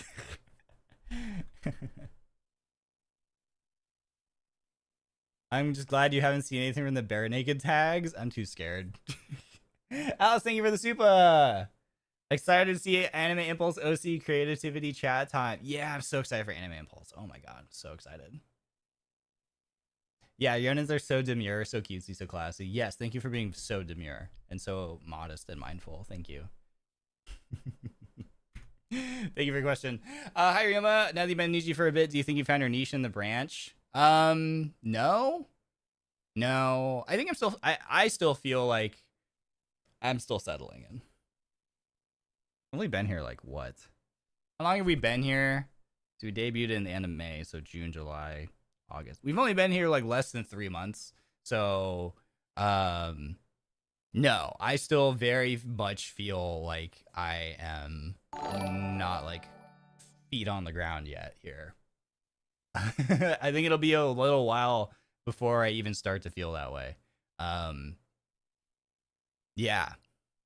So like, do I have a niche in the branch? I have no idea. I don't know how people perceive me. Like the community at large. I don't know if people like think like, oh yeah, Ryoma's this guy. You know, yeah, I don't think I have a particular niche. I mean, maybe I do, and I'm just not self-aware of it. I'm also not particularly like going for a particular niche or anything either. I just kind of exist. I feel like my perception of myself is like, I just am here. Like my perception of myself is truthfully like, I just feel like I'm here and I'm just doing things. You know, sometimes some things have a plan. A lot of the times I don't have a plan or a greater like scheme to things. I'm just out here doing things that I want to do. You know what I mean?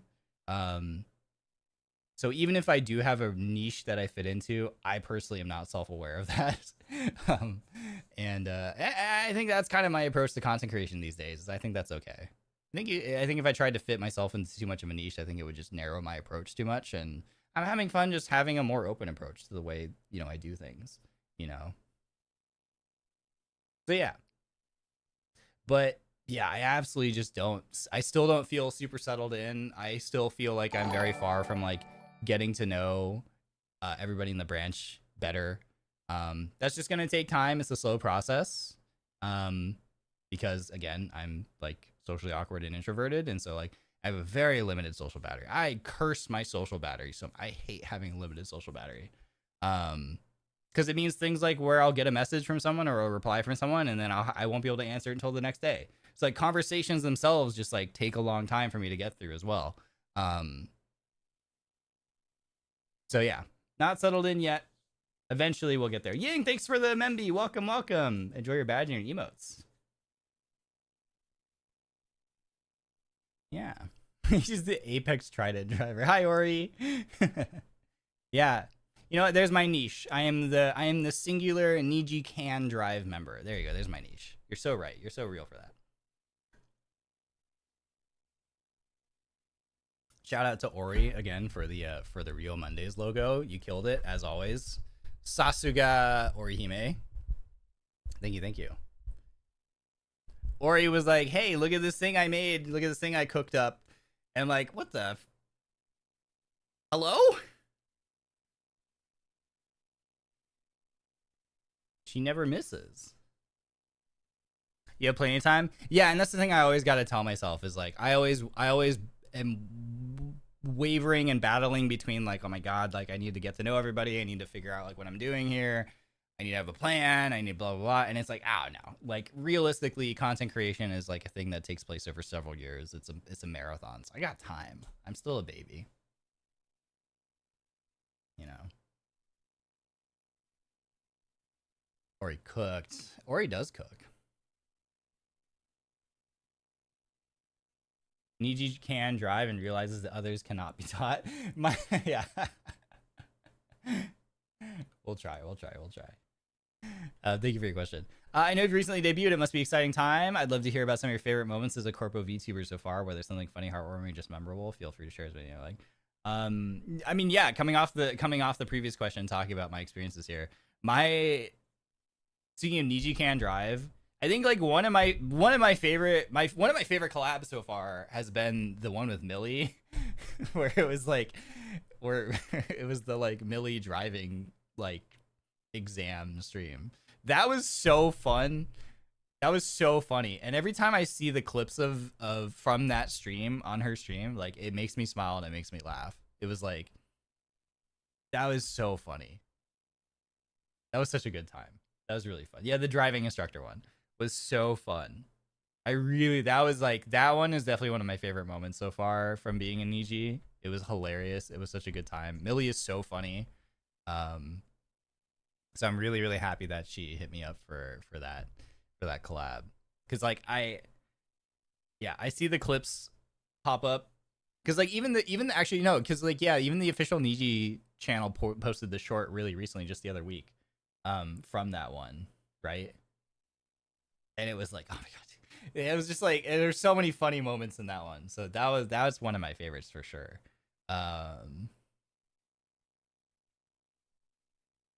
Yeah. Other favorite moments as a corpo VTuber. Just the debut stream. I hate my ADHD, man. I keep meaning to repost my lore video.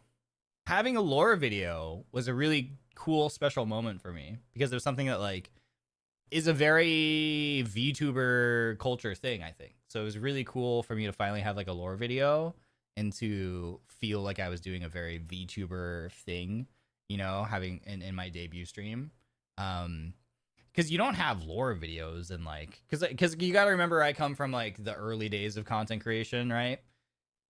You don't have like new face cam content creators pop up and it's a whole like build up thing and there's a whole like, you know, oh my god, model tease, oh my god, voice reveal, oh my god, lore video. Like this is not a thing. It's a very VTuber culture specific thing that I think is really unique and also really cool. So having a lore video, I'm really proud of the lore video because again I wrote the whole like screenplay for the lore video, and I'm really proud of that. And it was a lot of fun to work on. It's a really cool thing to have. So I keep trying to remember to like share it again on social, but then again because I'm always like trying to just like kind of stay away from social media, I forget about it. Falls out of my head. But shout out to Kay and Lacia from Galley Studio for working on my lore video and putting together something so incredible and like bringing my vision to life in exactly the way that I imagined it, plus way beyond, as well as Staff's on too. Like thank you to Staff's on for like so many like not just suggestions but also like catching things that needed to be corrected or improved, and like it was just such a cool collaborative experience that resulted in like this thing that I'm extremely happy with and extremely proud of. So that's another really cool moment for me that I really, really love, you know. And what that is an anime TBH. Thank you. I mean, for saying that, because like that was the whole like when I wrote it, you know, I was writing it from the perspective of like I wanted it to feel like an anime episode, you know. That was a really big guiding part of the way that I tried to like frame the entire thing, is like I wanted it to feel like you were watching a short like anime. And yeah, and everybody involved just like crushed it. So that's a really special piece of content for me. I think it forever will be, because of that, because it was such a it's something that I personally put a lot of thought into, like more so than like anything I've done really so far. You know, and I got to work with a lot of really cool people on it. It cost a lot of money, so I'm really glad that it's something I'm also really happy with as well. You know, oh yeah, and then also getting to work with like Aya being like the very first senpai that like, you know, I got to. We didn't really like interact that much. It was just like couple messages passed between us via like managers, but still like that was really cool as well. I consider Aya a good friend here. And so, yeah, just like the whole lore video, the whole entire experience of it, just for so many encompassing factors, like makes that a really special memory too. So, lore video creation, big special. Denauth feels like an anime with the debut song and lore. Yeah, exactly. For liberty, gotta help out my fellow patriot. The Liberty Duo. Yeah, and then yeah, even thinking about that, the freaking Helldivers collab was so funny as well. The Helldivers collab that we did was so funny as well. I can't believe I forgot about that one. There were so many good moments in that one as well.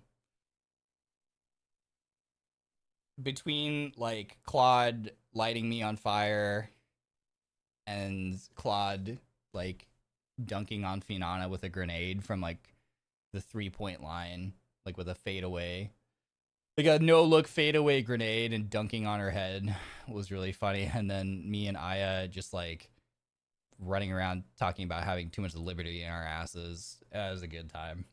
That was another really good collab that I really enjoyed. Yeah.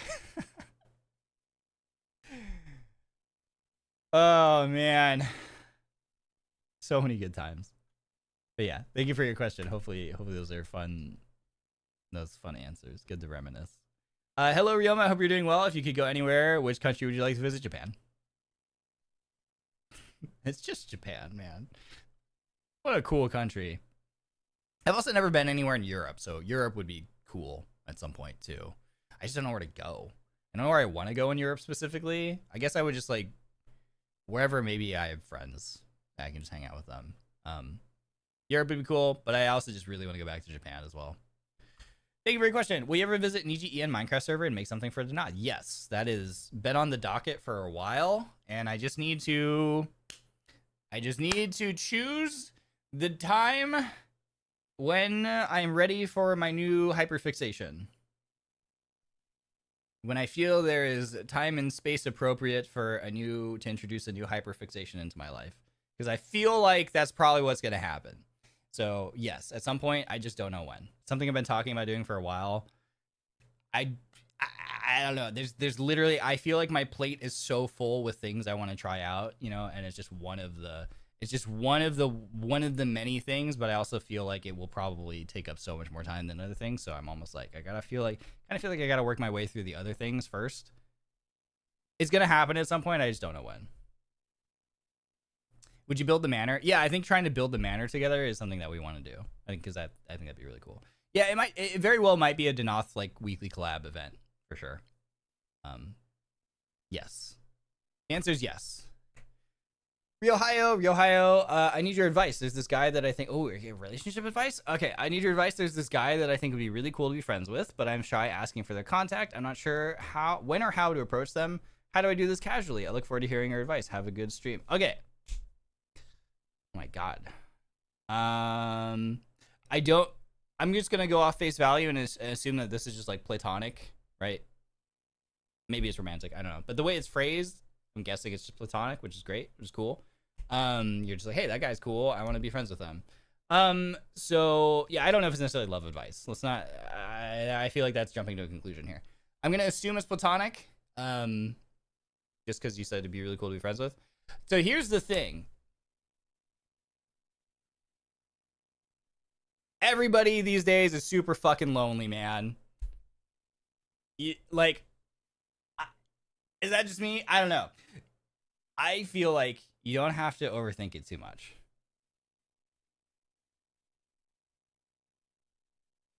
I think more so than any time in the human history, people feel super isolated and alone, and just everybody wishes they had more friends. So you don't actually have to overthink it too much. You literally can be like we live in a time where you could just be like, hey, would you like to be friends? And I think that person's gonna be like, oh my God, thank God. Yes, I would love to have you as a friend. Like, I would love more friends. That's my thought process on that. It's like, actually, yeah, I mean, it actually truthfully is probably, I'm not trying to like downplay. I'm sorry. I'm not at all trying to diminish like the angst that you're going through, because I totally get it. Again, as like a very socially anxious person, I get it. I'm not trying to downplay that at all. What I'm also trying to hopefully provide the insight and shift your perspective on is that like it's actually like way simpler than you might realize. Because if you think about how you probably feel maybe in your life in terms of like wanting more friends, or you have friends that you're already friends with who you might see or hear from them where like, man, I feel lonely even though I have these friends. I would love more, would love just more people. It's like, I think that's something that collectively a lot of us are experiencing. So it's actually truthfully probably more simple than you might think. You know, if you have a commonality, I think there's probably a decent chance, you know, that there's some sort of commonality. Maybe they like games, like you like games or anime, or find that common thread. You can use that as the icebreaker, you know, to talk to them about. Because again, that kind of goes back to the bantering thing again, right? Like, one really great way to start a friendship is to just ask people about the things that you've identified that they're passionate about. So you could try, you know, you could be, I'm sure you have a reason why you think they're cool. You say, I think would be really cool to be friends with. So whatever that reason is that you have that you think would be cool to be friends with, just ask them questions about that thing. How did you get into it? What is your favorite thing about it? You know, whatever, like anything related to it. That's a really great conversation starter. And I think that like, once you just have enough of interactions with that, you're basically friends, right? Like, all the people that I think about that I'm friends with, I think my determination of like friendship for me personally is like, how much conversation have I had with them? You know, like, there's people who I've kind of said hi to, you know, and I would consider them in this space, you know, I'm like, okay, we're like, you know, not quite friends yet. We are associates, we are colleagues in this space. But our conversation hasn't been that back and forth yet. But once I've had a decent amount of back and forth with someone, and like the vibe is good, and especially if I've played games with them at least once, you're my friend now. You're my friend now. We're having soft tacos for dinner. You know?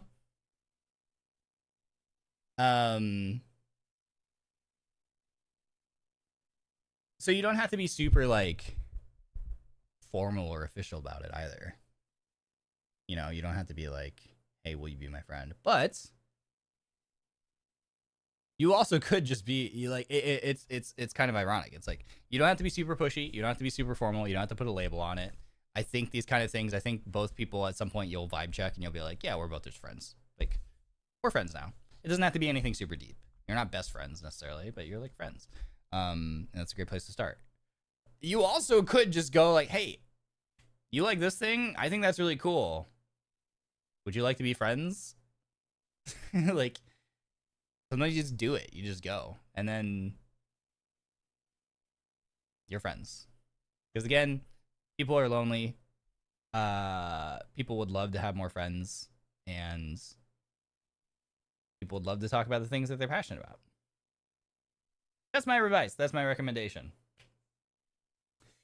Yeah. And if you don't have that commonality, maybe you think they're cool because they're the opposite of you. Again, in that same like vein, like if you think they're cool because they are just completely different than you, again, just like approach them and ask them things about that. But be like, you could literally just be like, I think it's super interesting and cool that you're into this thing, and I personally don't understand anything about it. Will you teach me more about it? I would love to hear about it. if people have things that they're excited about and someone approaches them and is like, tell me more about this thing, help me understand. People are often like, yeah, oh my god, I would love to tell you more about this and why I think it's cool. And that's the start of like conversation. So I think that's a good casual way to approach things, is whether it's something that you share as a commonality or whether it's something you absolutely don't have in common. Either way, that's a great way to start talking to somebody. So I hope that's helpful. Best of luck in your new friend acquisition. Best of luck. As a pet owner, do you have any pet channels that you watch? You know, not in particular. I don't like, you know, when it comes to pet videos, I just make sure that my For You feed is curated so that the algorithm knows I want to see cute pet videos, but I don't actually like subscribe or follow any like religiously in like particular, no. Yeah, not really. Because I am a consumer. I'm a very demure consumer of pet content. If it pops up on my feed, I'm gonna watch it. You got a cute pet doing silly cute pet things, I'm gonna watch it. Doesn't matter. Doesn't matter what kind of pet, what your channel is, I'm gonna watch it. Thank you for your question. Hope you're having a good day. Thank you. If you were stuck in any online game forever, what would it be and why? Oh my god. So like an SAO type of beat.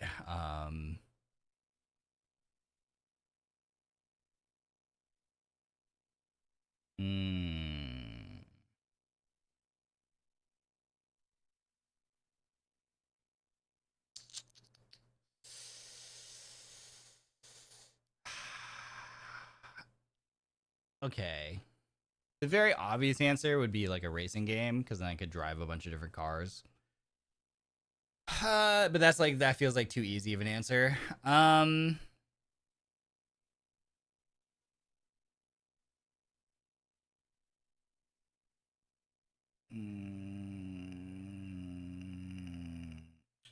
Minecraft would be interesting, because then I feel like you can make anything that you want. So that would be cool. Minecraft would be cool. Maybe, or maybe something like No Man's Sky, where you just can fly around and explore everything. Any of those like space exploration games. Being able to just like go anywhere and see a bunch of things and have a bunch of experiences would be cool. That one maybe less so, because I think it would also be absolutely terrifying. So less realistically that one, just because I would be scared shitless. But yeah. I think anything like that. I think Minecraft, probably something like Minecraft. Anything with crafting, anything where if I want to make it, I can make it, you know. I think would be really the best choice. Thank you for your question. What types of games do you prefer when you feel like being laid back? I think my laid back go-to is Magic the Gathering. Yeah. Cause like Apex I often like get my like cravings for, but my energy level, because I can just tell when it's not going to be a good Apex day, you know? Apex I need to be at a certain level of energy and like mental focus, because otherwise I just know it's not going to be a good experience for me.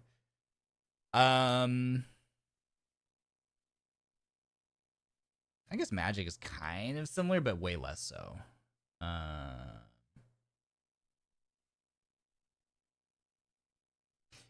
Truthfully, when I'm feeling laid back, I don't actually really play games. If I'm really like in that point where I just need to like be laid back, I'm probably actually just watching videos.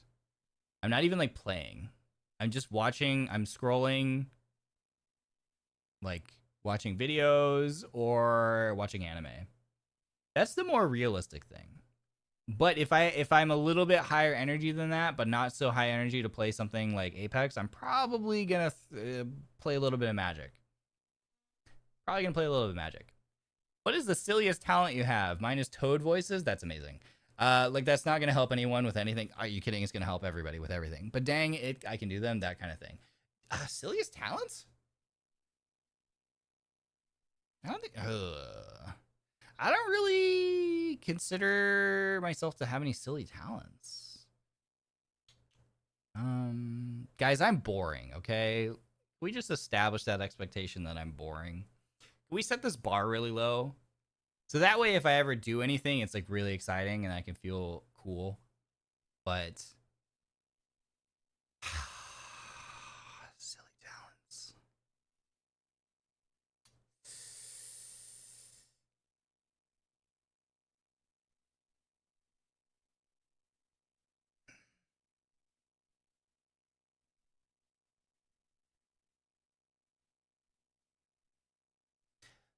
I don't know.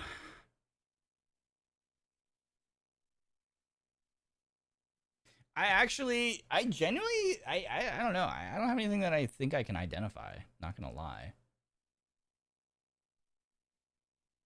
Yeah, I don't really know. It's hard. I don't think I have a particular like talent like that. I don't feel like I do. I'm just, my existence is silly. Oh yeah, I got stuff. Like, this one stumps. Yeah. I feel like it's because my whole entire existence feels silly. So I don't feel like there's but I don't feel like I have a particular like standout talent. You know what I mean? Um,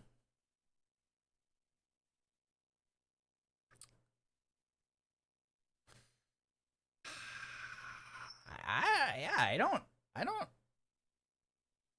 don't know. Not one that I can think of. Like genuinely, I yeah. I don't know. I'm sorry. I don't have a good answer for this one. I'm sorry. Thank you for your question. I don't think I have one. Yeah, no. I got nothing. I got nothing for you. I got nothing for you. Thank you for your question, though. Hi, Ryoma. I've been having difficulties with picking a major to study in uni, and I would like your help. Of course, in the end, I'll pick the major I'm more comfortable with studying, but I'd like your opinion. I'm conflicted between nursing and accounting. I feel like I'm better when it comes to practical stuff. Parentheses, sensing, and parentheses, like taking care of people physically, as I am an ISTP, though I'm scared that I will get tired mentally from being surrounded by a lot of people, especially in the hospital. But I really like the idea of working in an office, having a corporate life. Sounds plain and boring, but somehow I do like it. So please give me your opinion, Ryoma. Thank you, and congrats on almost 3 months. Thank you. I like this. Of course, in the end, I'll pick the major I'm more comfortable studying. Yeah, make sure you do that. Don't take life advice from anime boy on the internet.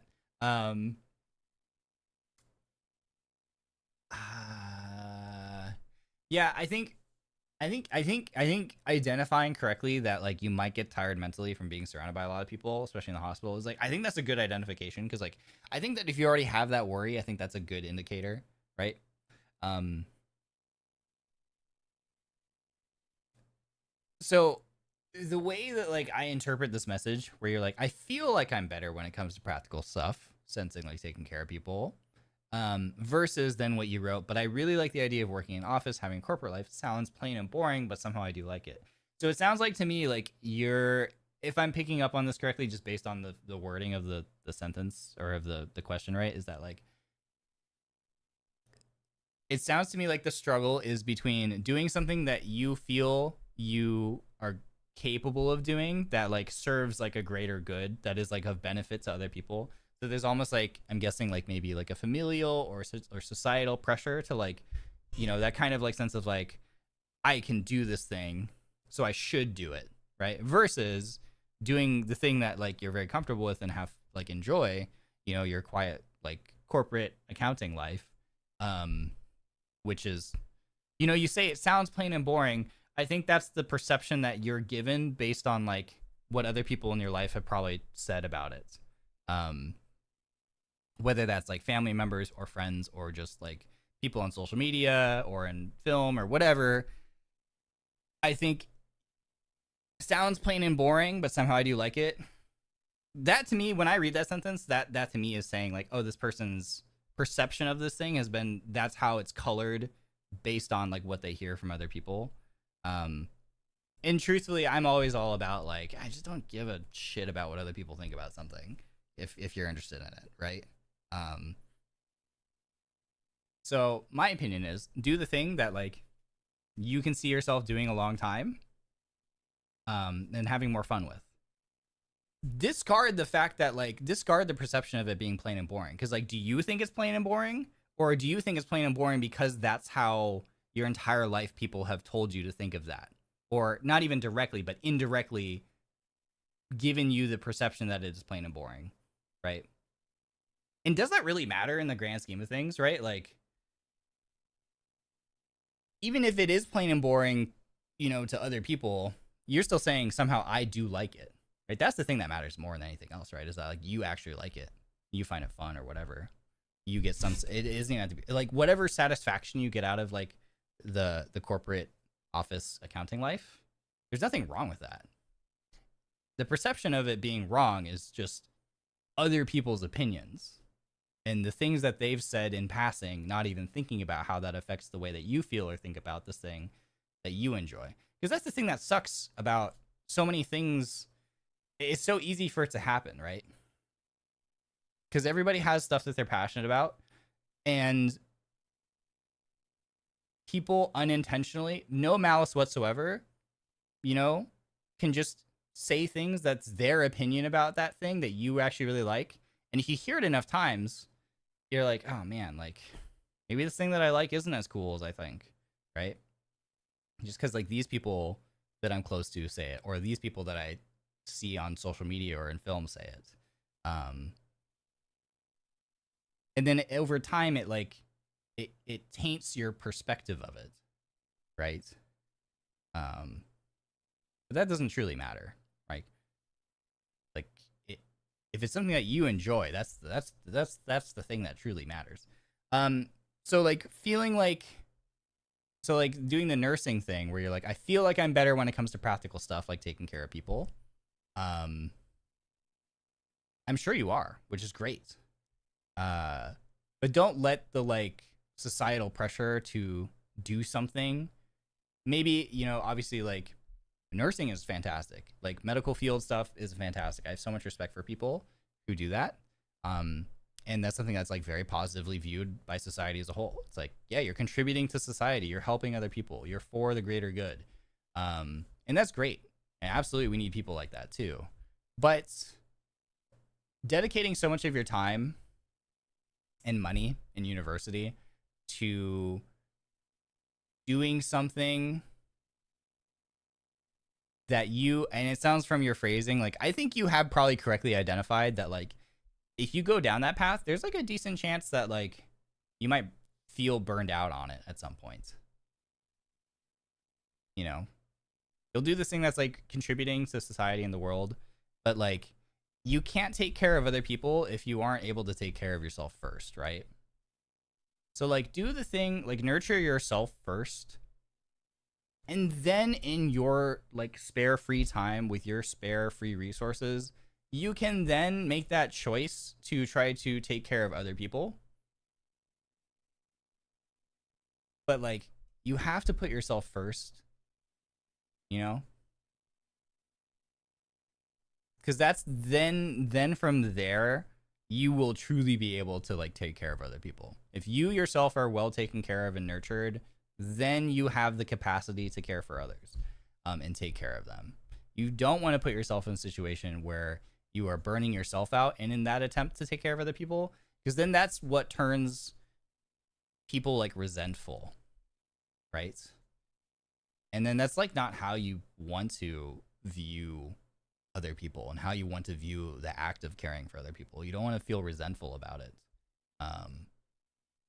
So given your language here in the question, like I feel like you kind of have your answer. But yeah, in my opinion is that like, yeah, again, just like follow your heart when it's calling for you.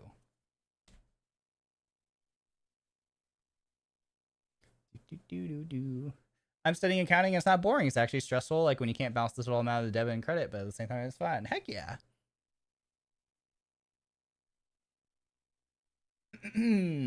Hopefully that's helpful. Best of luck in your studies and in life. What type of clothing style do you like? I let's see. I'm a big fan of the like baggier silhouette pants right now. Like wider leg, wider fit pants. Cause whenever I see videos of guys like I can't help it. Like now that I know, like I understand like fashion and like silhouettes more. There's so many guys that I see in videos that I'm watching who still are in the slim pants era, like the skinny fit or it's like slimmer fit pants. And the silhouette that it creates on a guy is just weird. Right? Like in my opinion, this is all my personal opinion, but it just makes everybody look like they're walking around on chicken legs, you know? Especially for guys. There's a lot more emphasis on guys having like, you know, bigger like chests and arms and shoulders and that kind of thing. And like it's the, you know, it's the joke of like don't skip leg day. And even if they have good legs, when you're wearing tight-fitting clothing, like tight-fitting pants, even if your legs are big still, it still is inevitably going to taper down at your ankle to your foot. And so it creates this weird, it just creates that really weird skinny silhouette where you look like you're on like toothpicks and it looks so unbalanced, you know, and unstable. Yeah, chicken legs. Yeah, and comfort aside, like they're uncomfortable. They're really uncomfortable. Yeah, so I'm a big fan of wide leg pants on guys. Like if you think about it, it just makes you look like you have a stable base. You know what I mean? And then because the beauty of like the wide leg pant is that you can then your top you have a lot more options in terms of your top that you wear. If you have wide cut pants, you can contrast that and then go with like a slim fitting top, and that creates like that dichotomy that makes it look really interesting visually. Like skinny, like slim fit shirt with wide leg pants looks incredible. But you also can do wide leg pants and then you can do a wide like baggy fit top as well, and it also works, you know. And again, either cropped so you get the 2/3, the rule of thirds, or tuck it in, so again similar, and then you get that sort of like very interesting, you know, visual element of like the tucked in shirt. So yeah, that's my clothing style. My clothing style is basically just like wide leg pants, and then, you know, the top, you know, mix and match things. Like sometimes I do like I have like slim fit shirts, and I think that like, that's a really good combo. Or I have like the baggier, looser fit, oversized boxy fit shirts as well, and I really love the look of those too. Some are cropped, some I just tuck in. You can't go wrong with it. But like so many guys that I see in videos now, whenever I watch like any kind of video, like they're wearing like slimmer fitting pants, and it just looks, to me personally, it does not look good. And especially when they're wearing like a bigger top, you know, it's like a box on top of a inverted like V triangle, and it just looks weird and it looks unstable, and it's, yeah. Or they do really slim form fitting like muscle fit shirt with slim fitting pants, and that also just looks weird to me. It just looks weird to me as well. Like so many guys, in my opinion, would just like, guys, trust me on this one, guys. Literally swap out your slim fitting Fabletics style pants, you know, whatever you're wearing, skinny jeans or your skinny trousers, whatever, just swap those out. Joggers, swap those out for like wide cut pants. Trust me, it's just gonna instantly elevate your. You don't have to change anything. Even if you don't change anything else about your outfit. Most guys, again, we talked about this earlier, most guys are just wearing sneakers and pants and a t-shirt. You don't have to change the t-shirt and the sneakers. Just change your pants. Just change your pants. You're gonna be so much more attractive. Trust me on this one. Trust. Get yourself some wide leg pants. you look so much better. So much better. Bonus points if you shop in the women's department, because the women's wide leg cuts are way more interesting as well, because guys' cuts typically are not as baggy and not as loose, but also they're very straight. They're very straight cut. Women's pants have a little more like of a flared design to them, which again is just like way more visually interesting. It's very subtle, but it's there. And like people who do have an eye for like clothing will notice that and appreciate that. And even people who don't understand, like who aren't into fashion or have a visual or like have an eye for that or an understanding, I like to think that they see it. They don't understand why it's more visually attractive, but like they will notice it. You know what I mean? Like they will get that feeling. They'll look at you and be like, "Man, you look good. Like that looks good on you." They won't be able to like verbalize why, because they don't even necessarily explicitly understand. It's just the way that like silhouettes work, you know? Trust Ryoshi, he's already gone through the Galaxy theme stuff. Yeah, trust. Do as I say, not as I have done in my past. You know.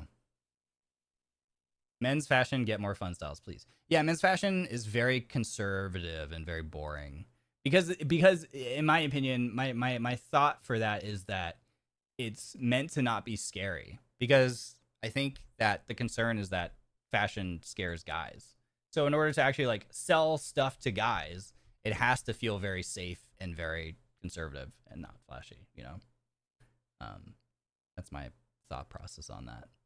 So what types of clothing style do I like? I like wide leg pants. I like loafers. I've got sneakers, but I really just have not been wearing sneakers. I made myself wear my canvas mid-top sneakers to the grocery store yesterday because I'm like, I just haven't been wearing these. I just wear loafers all the time now. Wide leg pants, loafers, and then all kinds of different tops. But like that base is fantastic. How did you come to know so much about fashion? Just like watching videos. Again, just like scrolling through like, you know, TikTok videos and then like stopping and listening to like people who are into fashion talk about stuff and like looking at their fits and stuff, and found it really interesting and was like, oh, okay, so here's how I can start trying to improve my wardrobe and how I dress, you know? Yeah, just like just content creation stuff. Pockets are the holy grail for women. It's why I've been buying bags a bunch recently, because there's no pockets on. Like I buy women's pants because they're so much like better looking, but then you don't have pockets. You don't have pockets. It's all conspiracy. It's so that they can sell you bags, and it's worked because I now have bags because there's no pockets on your pants. It's ridiculous. Anyway, hi Ratio, is the 365 ice shower challenge on indefinite hiatus / canceled? Thanks for answering. Yeah, I talked about this on the during the content creator one. I think in episode 2 of RyoMondays. But yes, I have decided to cancel the 365-day ice shower challenge because for a lot of reasons. One, it was the analytics were telling me that the interest was going down on it, and there wasn't much with the format that I felt I could, because like one of the solutions is if you have a piece of content, especially when it's a repetitive piece of content, is if you try and change the format up, you know, the formula to keep it interesting. If you think that if you see the numbers, if the numbers are telling you that like views are going down, engagement's going down, retention's going down, you change things up. However, within a 60-second thing where it's already like, there just isn't much I can do to change up the formula, right? To keep it interesting.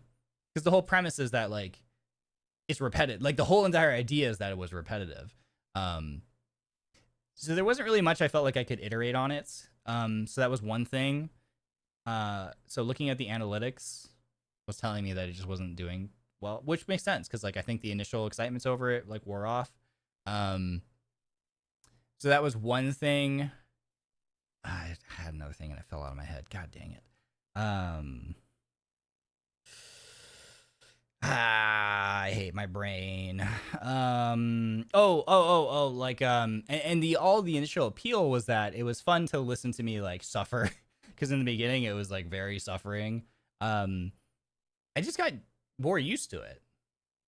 And so the whole early thing that made it fun, I think, the thing that I think made it really fun and why I came up with the idea was because it was like very like, oh my God, you know, like stuttering over my words. I couldn't think. It was really hard to think of the answers to things because my body was just like in fight or flight mode, you know. So it's really hard to like actually like articulate things, and I think that was fun and part of what made it funny. That wore off, and I'm not. I'm like one of those people who's like, I think, honest to a fault. I can't fake it. You know, I wasn't gonna fake it. You know, like pretend to like stutter and like I know because I don't feel good about that.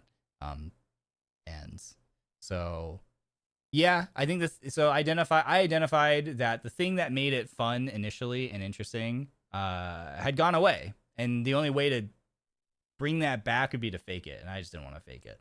And it was not a piece of content that I really was enjoying editing, you know? And so putting myself through something every single day, not the actual showering part. I'm talking about the actual editing and like putting it together. I just wasn't enjoying it. And I think as a content creator, if I don't know, my approach is like, if I don't really enjoy something, I just don't do it. You know what I mean? So yeah, there were a bunch of reasons, but basically, you know, analytics wise, you know, my dashboard was telling me that viewership was down on it. Engagement, people were not watching the entire thing. They were watching maybe roughly half of it. That's a sign I need to iterate. I thought really hard about trying to iterate on it. I'm like, I can't really think of a great way to try and change this to keep it more interesting. Identified that the thing that made it really interesting in the first place was kind of gone, and there was no real bringing it back as far as I could tell. So yeah, it was just time to let it go. It was time to let it go. We had a really good run, and it was really fun. And I think it was a cool idea that just didn't quite have the legs to take it. That I was gonna try and like force this. I wasn't gonna try and force this thing for an entire year. You know, I think that would just be cruel to it, to that idea, to me. And I started to feel like it was just something that was just gonna clutter my channel, and I didn't like that. So. It was fun while it lasted, yeah, and I'm glad. I thank everybody for watching it and engaging with it, and it was really fun in the beginning. And it's okay. It's okay that like the thing didn't like it wasn't sustainable. That's okay. That's part of content creation. You identify how things are doing. You see if you can iterate on it, and if you don't feel like it's worth it or there's no real good iterations available, then you just say, okay, we move on to the next thing. And again, yeah, RyoMondays is like this series is essentially the iteration of that in a way. It's kind of like shower challenge thing kind of evolved into this. And I think this is a more fun format. So it's gone. 365-day ice shower challenge is gone, but that's where kind of we have ended up here now. Yeah. Thank you for your question. Hope your day is going great so far. It is. If you're a cat, what breed and color would you be? Well, I hear that tuxedo cats are considered the most intelligent. Some of the most intelligent cats. So I, as your resident, super intelligent, and capable, liver. Obviously, I'd be a tuxedo cat. Realistically, I'd probably be an orange. When you first heard of NIJISANJI, did you watch someone stream? If so, who was your first Oshi? Yes, when I was looking at NIJISANJI, it always comes back to Aya. I watched a lot of Aya streams. Because the thing I remember seeing early on was like Aya doing like the clay modeling, and I just really enjoy whenever people are doing crafts, and I really enjoy when people are doing something that like they're passionate about and they're teaching people about and they're showcasing like that skill. So yeah, I was like, that's really cool. I liked Aya's like crafting things. I've been drawing your model and character design ever since I first saw you at debut. I wanted to ask if the design of your character was something you personally chose, or was it decided by someone else? Yeah, it was not something I personally chose. And I don't know. I think the process has been different throughout time, but at least I think, and this is gonna be different for different corpos, like different companies, different agencies, and I think even within NIJISANJI at different times the process was probably different. I don't really know. For me personally, no, I didn't choose. It was decided by someone else, but I think I'm so happy with, you know, this design. It's really, really, really, really, really, really, really hard for me to think of like a second outfit. Cause I'm like, I just like this outfit. I was so happy when they showed me this. I was just like, my jaw was on the floor. I was like, it's so cool. It's so cool. Super happy. Super happy with it. Yeah, I got really lucky. I got really lucky because I wasn't able to choose, and I got really lucky that I really like it. That's definitely a blessing. So yeah, I'm very grateful. You were so good at Apex. Did you consider to go pro, like joining major competition? You know, younger Ryoma would have. There was definitely like, not for Apex necessarily in particular, but like I definitely had aspirations when I was younger of being a pro gamer. You know, I thought that would be the way to make gaming my career, like to be able to play games as like for my job is like being a pro. The thing is, I respect pro players so much because like that is so much time and energy and dedication you have to put into being a pro player that I know that my attention span, my level of focus, my energy levels, I just don't have that. That's just not a capability of mine. So I'm happy just playing things, you know, at my casual level and being an entertainer. You know, being a content creator. But yeah, 100% when I was younger, I would have loved, if I had gotten an offer from a pro team, I would have done it. Yeah, totally. I would have gone all in on that when I was younger. I would have had the drive back then and probably the energy and the time to do it. I think I could have made that a career, but it wasn't like I didn't go out of my way to try to get those opportunities, and those opportunities never came my way. And I'm really happy with where I am now. Yeah, thank you. Can I borrow your credit card? New VP dropped, new merch dropped, also new wave just dropped, which means new Oshi on the roster. It also means more merch. And I'm crying because money where? How do you deal with multiple Oshis? Yeah, money doko is the struggle. I don't even know. If you find the answer to this, let me know. I don't have enough money for all the things that I want to buy in my life. It all comes down to identifying what you really absolutely cannot live without. Budgeting for that. Yeah, money doko, real. Money doko is real. If you're thinking about it in terms of like, if you're thinking about it in terms of like how do you support your Oshis, like obviously when you can buy things, like it's great, it's super helpful because you know everybody does need money, so supporting us financially is incredibly welcomed and appreciated. However, you know, if you're coming from this like how do I support my Oshis, it's like there's plenty of avenues besides like actually buying like the VPs and the merch and all that kind of stuff. It's just like, you know, just hanging out with us, supporting us, whether that's quietly or loudly or anything like that. Even just following so that we, you know, numbers feel good to us, like seeing follower counts go up helps us reach milestones that the community gets to celebrate. There's all kinds of ways. But if you're actually talking about acquiring the merch that you personally just really, really want for the sake of having, it's tough. You know, it's tough. Trust me, it's tough. Yeah, work hard and get whatever you want. Yeah. Yeah, I think you just got to identify what you can afford. Never spend beyond your means. That way, that like you hopefully when something you really do want that you know you can't live without drops, then you'll be able to get it. But it's hard. The fuck is this?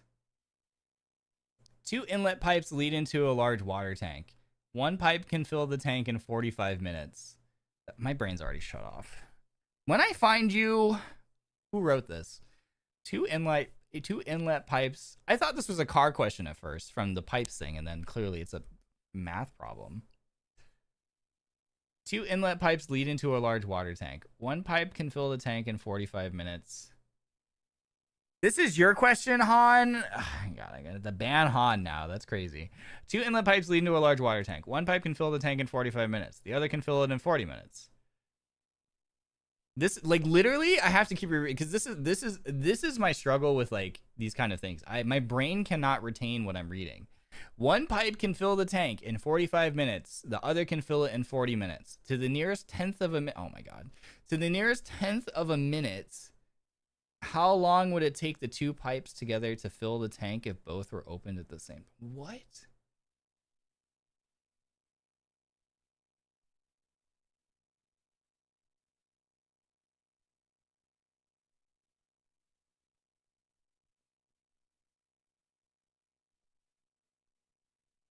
don't understand.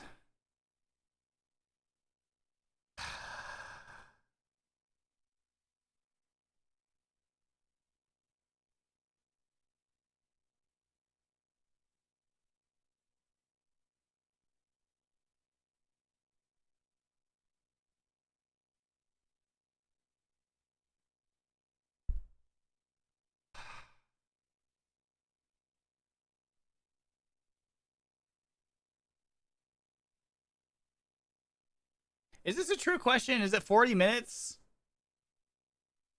Because, like, even if you have two tanks, like, if you have two pipes going into, like, a tank, and one can fill it in 40 minutes and one can fill it, so one fills it faster than the other, isn't it just, like, even if both are running at the same time, that doesn't, like, necessarily...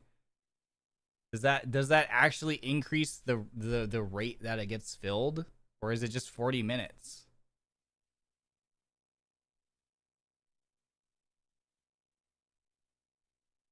I'm gonna be real, I don't even know the answer. Scott Smith. Yeah. How do we know? So, you know, we don't even know. It would increase the rate of for sure.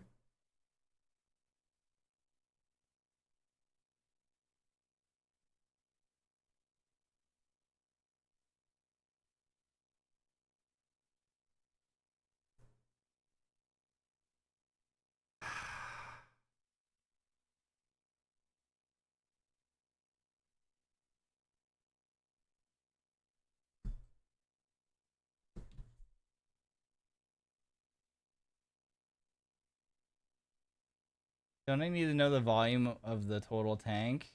You know what? Probably, maybe.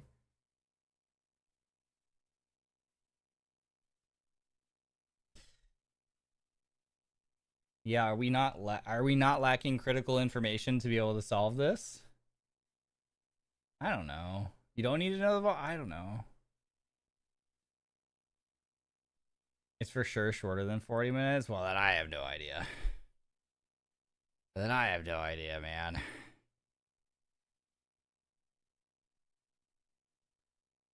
Like...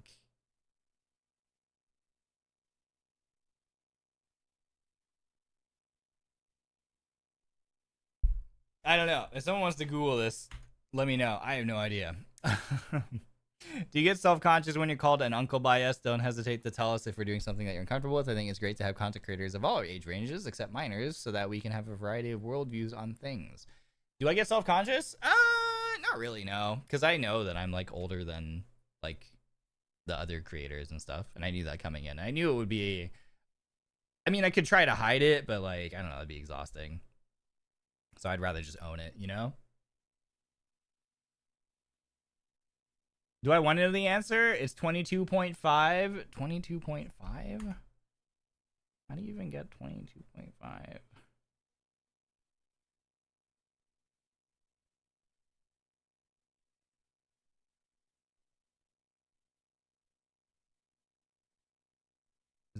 Is the 2.5 because of you take the 5-minute difference and you have that? Is it that you just have, so you have what? There's a 5-minute difference between 40 and 45, so you half that, so then that's 2.5, and then the 20 comes from, you just take the 40 and divide it by 2?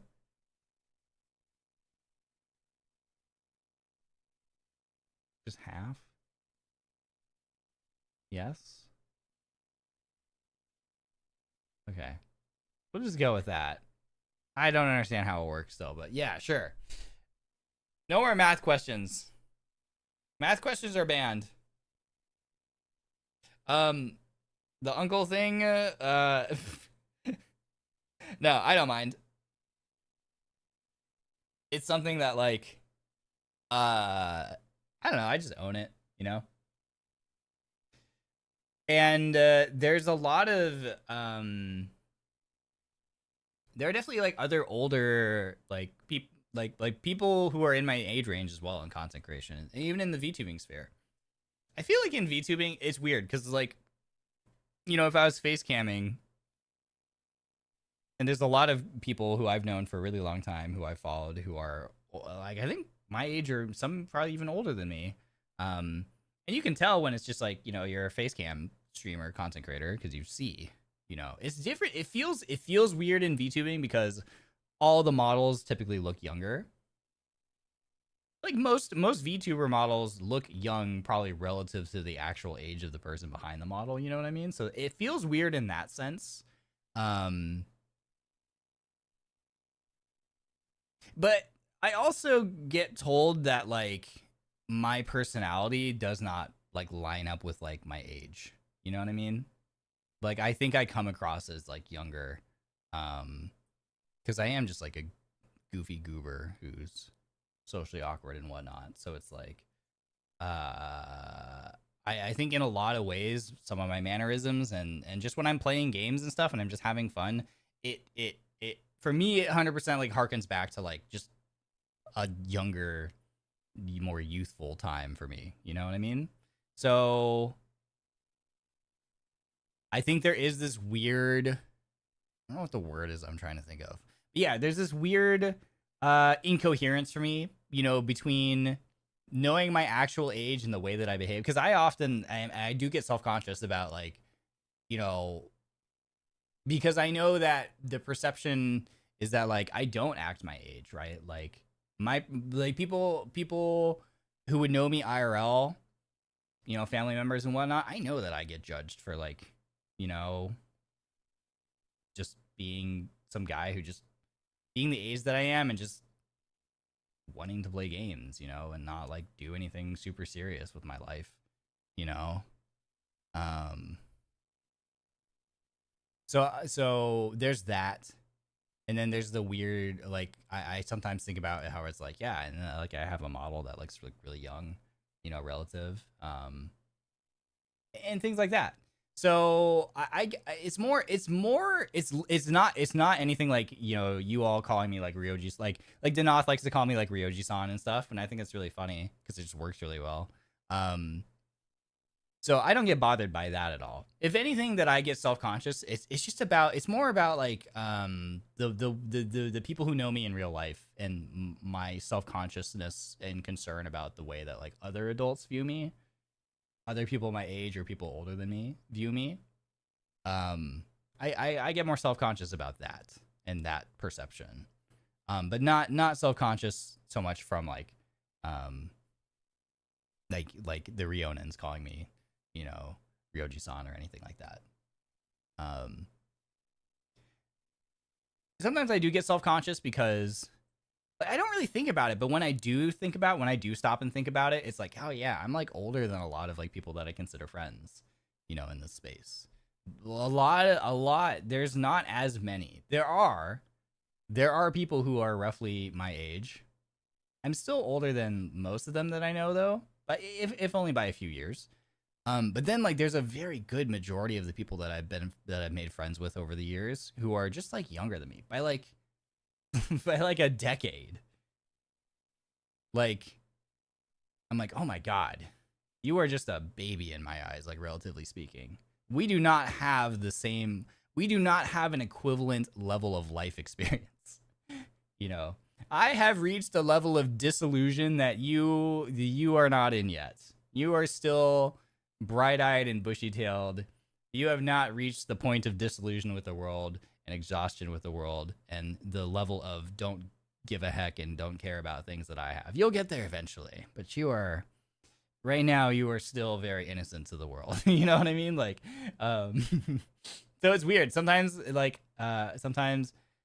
when I do stop and think about that, it's like, oh my God, like this is weird. It's a weird disparity. But the fortunate thing is that, like, again, this is why gaming is so important to me, is like when I'm just hanging out and I think about just gaming with people and having a good time and stuff, which is like the majority of the time, majority of the experiences and the majority of where my head is at, I'm not thinking about that at all because we're just having fun. And I'm just glad, I'm happy to have fun and have people that I'm able to connect with through video games and play games with and have fun experiences with and create cool memories for all of like you guys through the streams and stuff. And that's the majority of the time. That's just where my head is at. Majority of my time, my head is not thinking about like the age difference or anything like that, or how I'm so much older, you know. But I do have those concerns sometimes. Like, okay, will people like, will I be able to fit in? Will people accept me? You know, blah, blah, blah. I get those brain worms too, for sure. But fortunately, the majority of my time is not spent thinking that way, which is great. You know, it throws me every now when a liver says something. It reminds me they're extremely young. Yeah, yeah. There's a lot of young people in this space now. And then there's me, who's been over here doing it for a long time. Yeah, thank you for your question. What superpower would you have for a day? Teleportation. The ability to go anywhere in the world whenever I want. Teleportation. I could visit places. I could make my escape instantly. You can't catch me. Teleportation. Super OP. If you could be any type of cat or dog, what cat or dog would you be and why? House cat. Super well taken care of, not wanting for anything. Spoiled house cat. Do you know how much we love and appreciate you for being here in Niji and giving us Fiona as a place to call home? If not, well, you too. Mwah. Thank you. Thank you so much. I appreciate you all. You said you hate bad drivers, but are you, Ryoma Barrenwort, a good or bad driver yourself? I'm talking IRL, not in game, so be honest. I mean, we all know I'm the best driver in game, of course. The truth must come out today. I'm the best driver IRL as well. I have never gotten ticketed for anything. I've never been in an accident.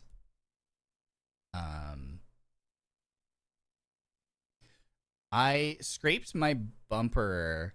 There was one time when my apartment flooded. I think I told you guys the story. My apartment flooded one time, and I had the apartment management put me up in a hotel for a while until it was fixed.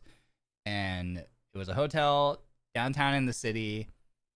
So the parking garage inside of it was super narrow, really tight corners, and like really freaking narrow. And I scraped the bumper of my car on the wall going around one of the corners. And I was mortified. I was so sad. But fortunately, it just like came off. So it wasn't even like bad paint damage. But never ticketed for even parking? No. I'm too much of a goody two shoes to even risk like bad parking. Yeah. Never crashed a car, never been in an accident, never gotten a speeding ticket or any kind of ticket or anything like that. I'd been pulled over for having a tail light out one time that I didn't know was out. And it was really funny because I was coming home from a Friday Night Magic, and so the officer pulled me over for my tail light and asked for my driver's license. And I had traveled, like, the card shop was like 40 minutes from home to play in this Friday Night Magic with some friends. And he was like, you don't live, you're not from this area. What are you doing all the way out here at night? You know, at this late of night, driving around. And it's like, oh, well, I was just over at that card shop playing Magic. And then it turned out the cop was a Magic the Gathering player. So he was like, so his demeanor just changed. He was like, oh my God, yeah, that's so cool. Yeah, totally. Yeah, Friday Night Magics are awesome. I miss going to Friday Night Magics. So it was like, yeah, they thought I was sus, which is ironic because I was in a Toyota Prius at the time. Like I wasn't even driving, like I was driving my Prius that had a bad taillight. But he was like sussing me out. But then as soon as I gave him the answer, he's like, oh, you're just a nerd like me. Okay, cool. Yeah, you're free to go. Get your taillight fixed. It's really funny. So I had that experience. But yeah. No, I am truly Niji can drive. Don't get it twisted. Anyway. Yeah, in your recent tournaments, you look so calm. Are you the type to not get competition anxiety? How do you calm yourself? Oh no, I get competition anxiety for sure.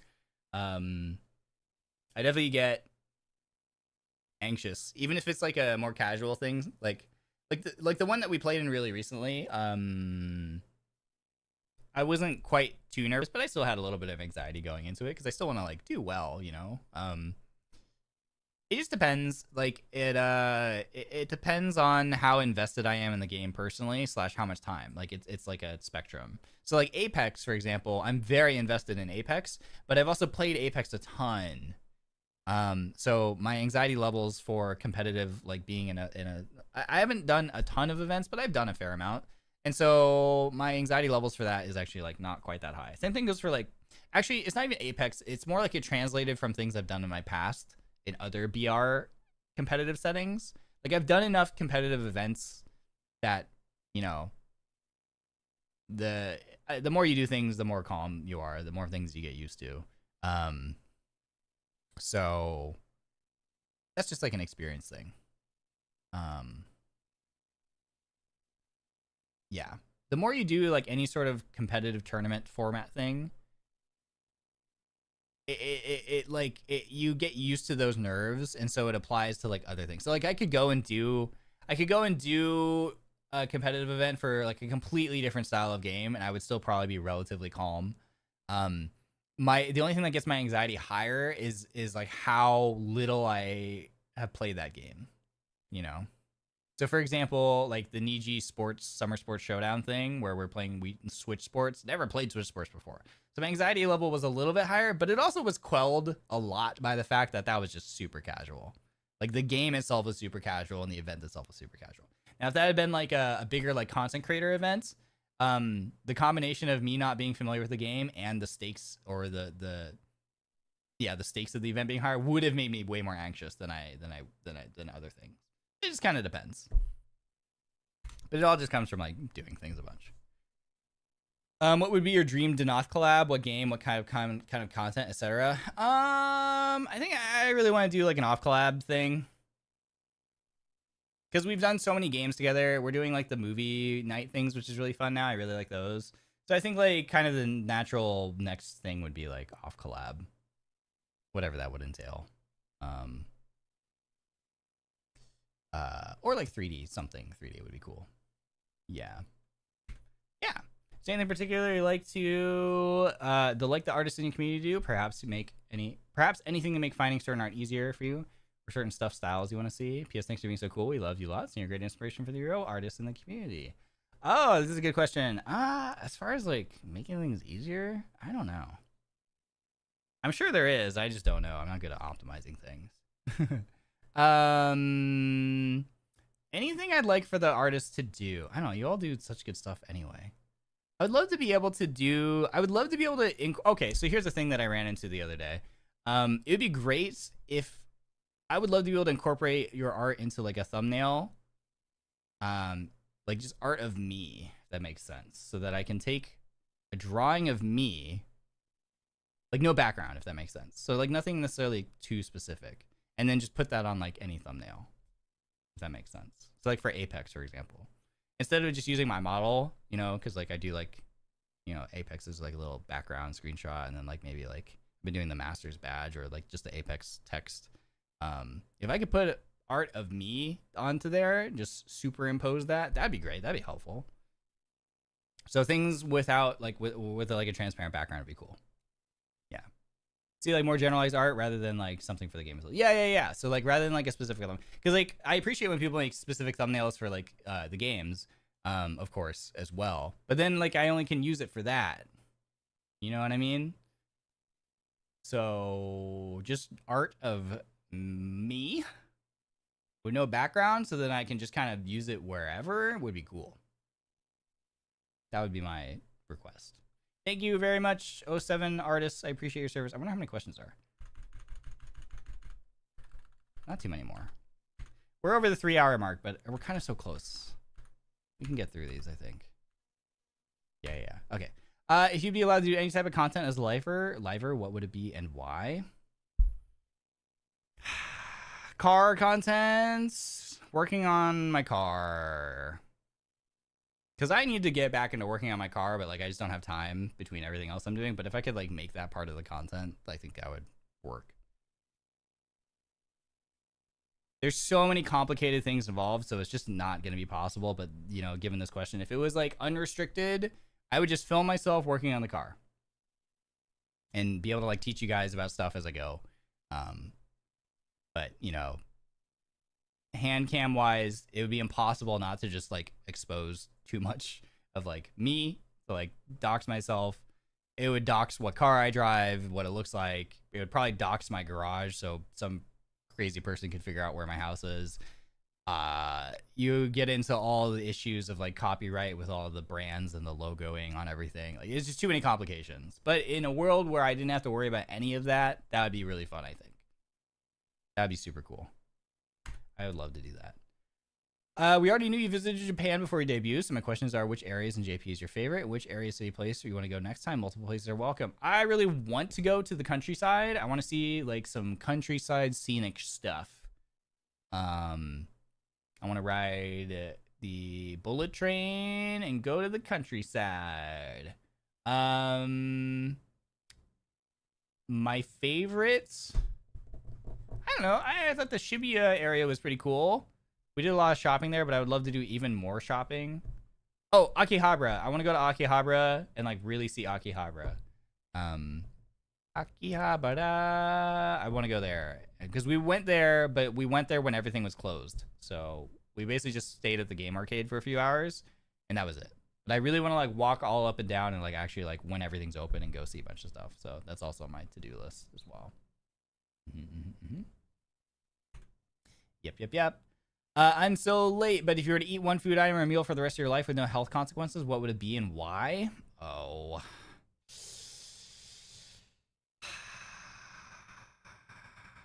That's tough. Katsudon or chocolate. Yeah. Probably either of those. Cheeseburger, burger. Yeah, I could eat. I really do enjoy a good cheeseburger too. Cheeseburger would probably be pretty high up on there as well. Yeah. Mostly Katsudon though, I think. Hi Ryoma, can you give advice on how to increase my daily fiber intake? What food menu would be good? Vegetables. Eat your vegetables. Yeah, Cuts Doom. I really love the English dub of The Devil's a Part-Timer. Because like they're in the police station and they get served katsudon, but they like don't speak English, so he interprets it as Cat's Doom. I know the English dub is really funny of that show. This is something they call Cat's Doom. Yeah, eat your vegetables, guys. Just eat vegetables. That's it. That's all you need. Just eat vegetables or like nuts. You could also do nuts or legumes. But I like veggies. Yeah. Again, it's just I did this the other day after I went to the grocery. I'm gonna do it later today. Just a simple saute. You need a pan. You need olive oil. And you need butter. And you need your vegetables. You heat your pan, not too hot, because olive oil has a very low smoke point, so you'll smoke up your place. So do like relatively low heats. Olive oil. Let the olive oil come up to temp. Throw your vegetables in. Maybe throw in a little bit of butter with them as well. If you want that extra flavoring, but not too much because butter is not terribly healthy in large quantities. But a little bit of butter, salt and pepper. Move that stuff around for a few minutes and boom, you're done. Then you have a delicious vegetable meal and some fiber.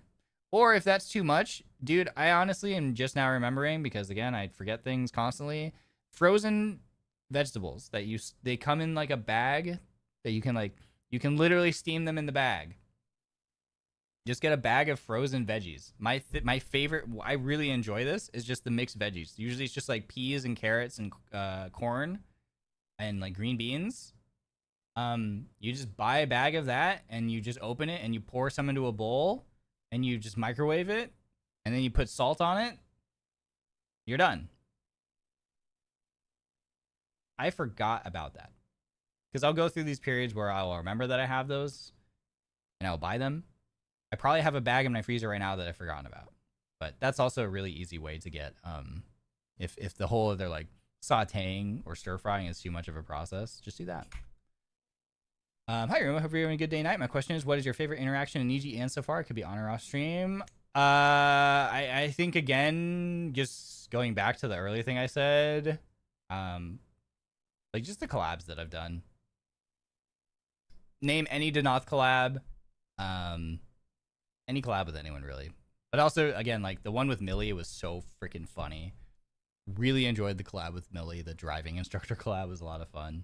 And then, yeah, like I was in here earlier. It was like the Liberty, the Helldivers 2 collab was also so much fun. So many good moments came out of that as well. What songs do you often listen to? I mean, it changes. My recent stuff is like a mix of like funk and drum and bass and like J-pop and to a lesser extent these days metal. If someone wanted to do a practice interview video for an agency to prepare for the real thing, what would you recommend? P.S. Love how knowledgeable and kind you have been, Ryoma. Oh, thank you. This is a really good one. I would suggest, if you want to do a practice interview,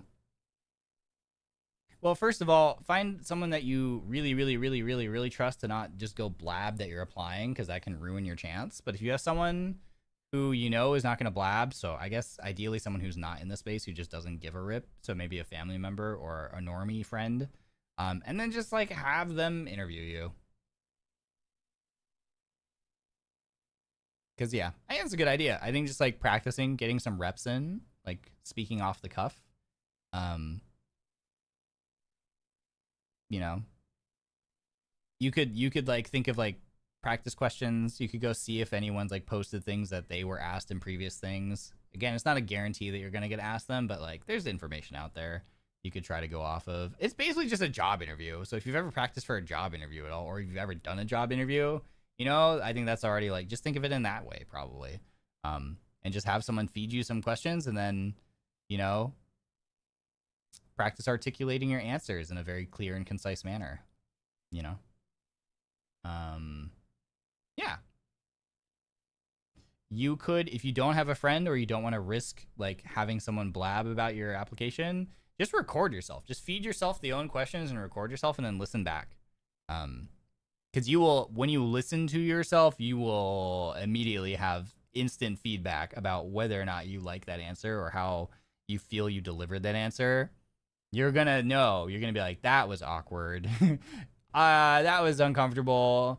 That was unclear. I rambled too much here. Here's what I actually really think I should have said, or what I really wanted to try to get across. And that'll help you, because then you'll kind of like, you'll get that instant feedback, and you'll know, like, you know, how you could improve or how you should have improved. Have you slept, Ryoma? I got about 4 hours. I'm gonna go to sleep after this, and then do some offline work, and then I have a meeting. So yeah, I would either like have someone bounce to feed you things and you practice with them. Because I think also there is value in speaking with a real person that gives a little extra layer of pressure that you don't have when you're just talking to yourself. But also, if you don't have someone, or you don't want to risk someone blabbing about your application, then just record yourself. Should be pretty good. Best of luck. Oh, that's the last question. Yippee! Thank you all for the questions. There was like a couple in there that I felt like I couldn't quite answer on stream. So thank you for your questions. I apologize if I didn't get to one of yours. Yeah.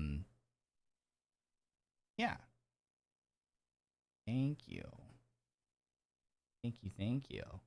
So, Real Mondays episode 3 is in the books. Thank you so much. I hope that you enjoyed. I went overtime again. I always say I wanted to be 2 hours, and it's always 3 hours. God dang it. Well, you know, 3 hours is still very reasonable for me, okay? Let's see. Next time, I'm going to think of the topic. I think I like the advice things. I don't know if people like the advice ones. I think for next time, what I might do, and I'll let you know on Twitter, of course. But I will let you know. I think it'll be like whatever advice you want from me, though. Ask for the Ronin's wisdom, okay? And I'll let you know what I have to say about it.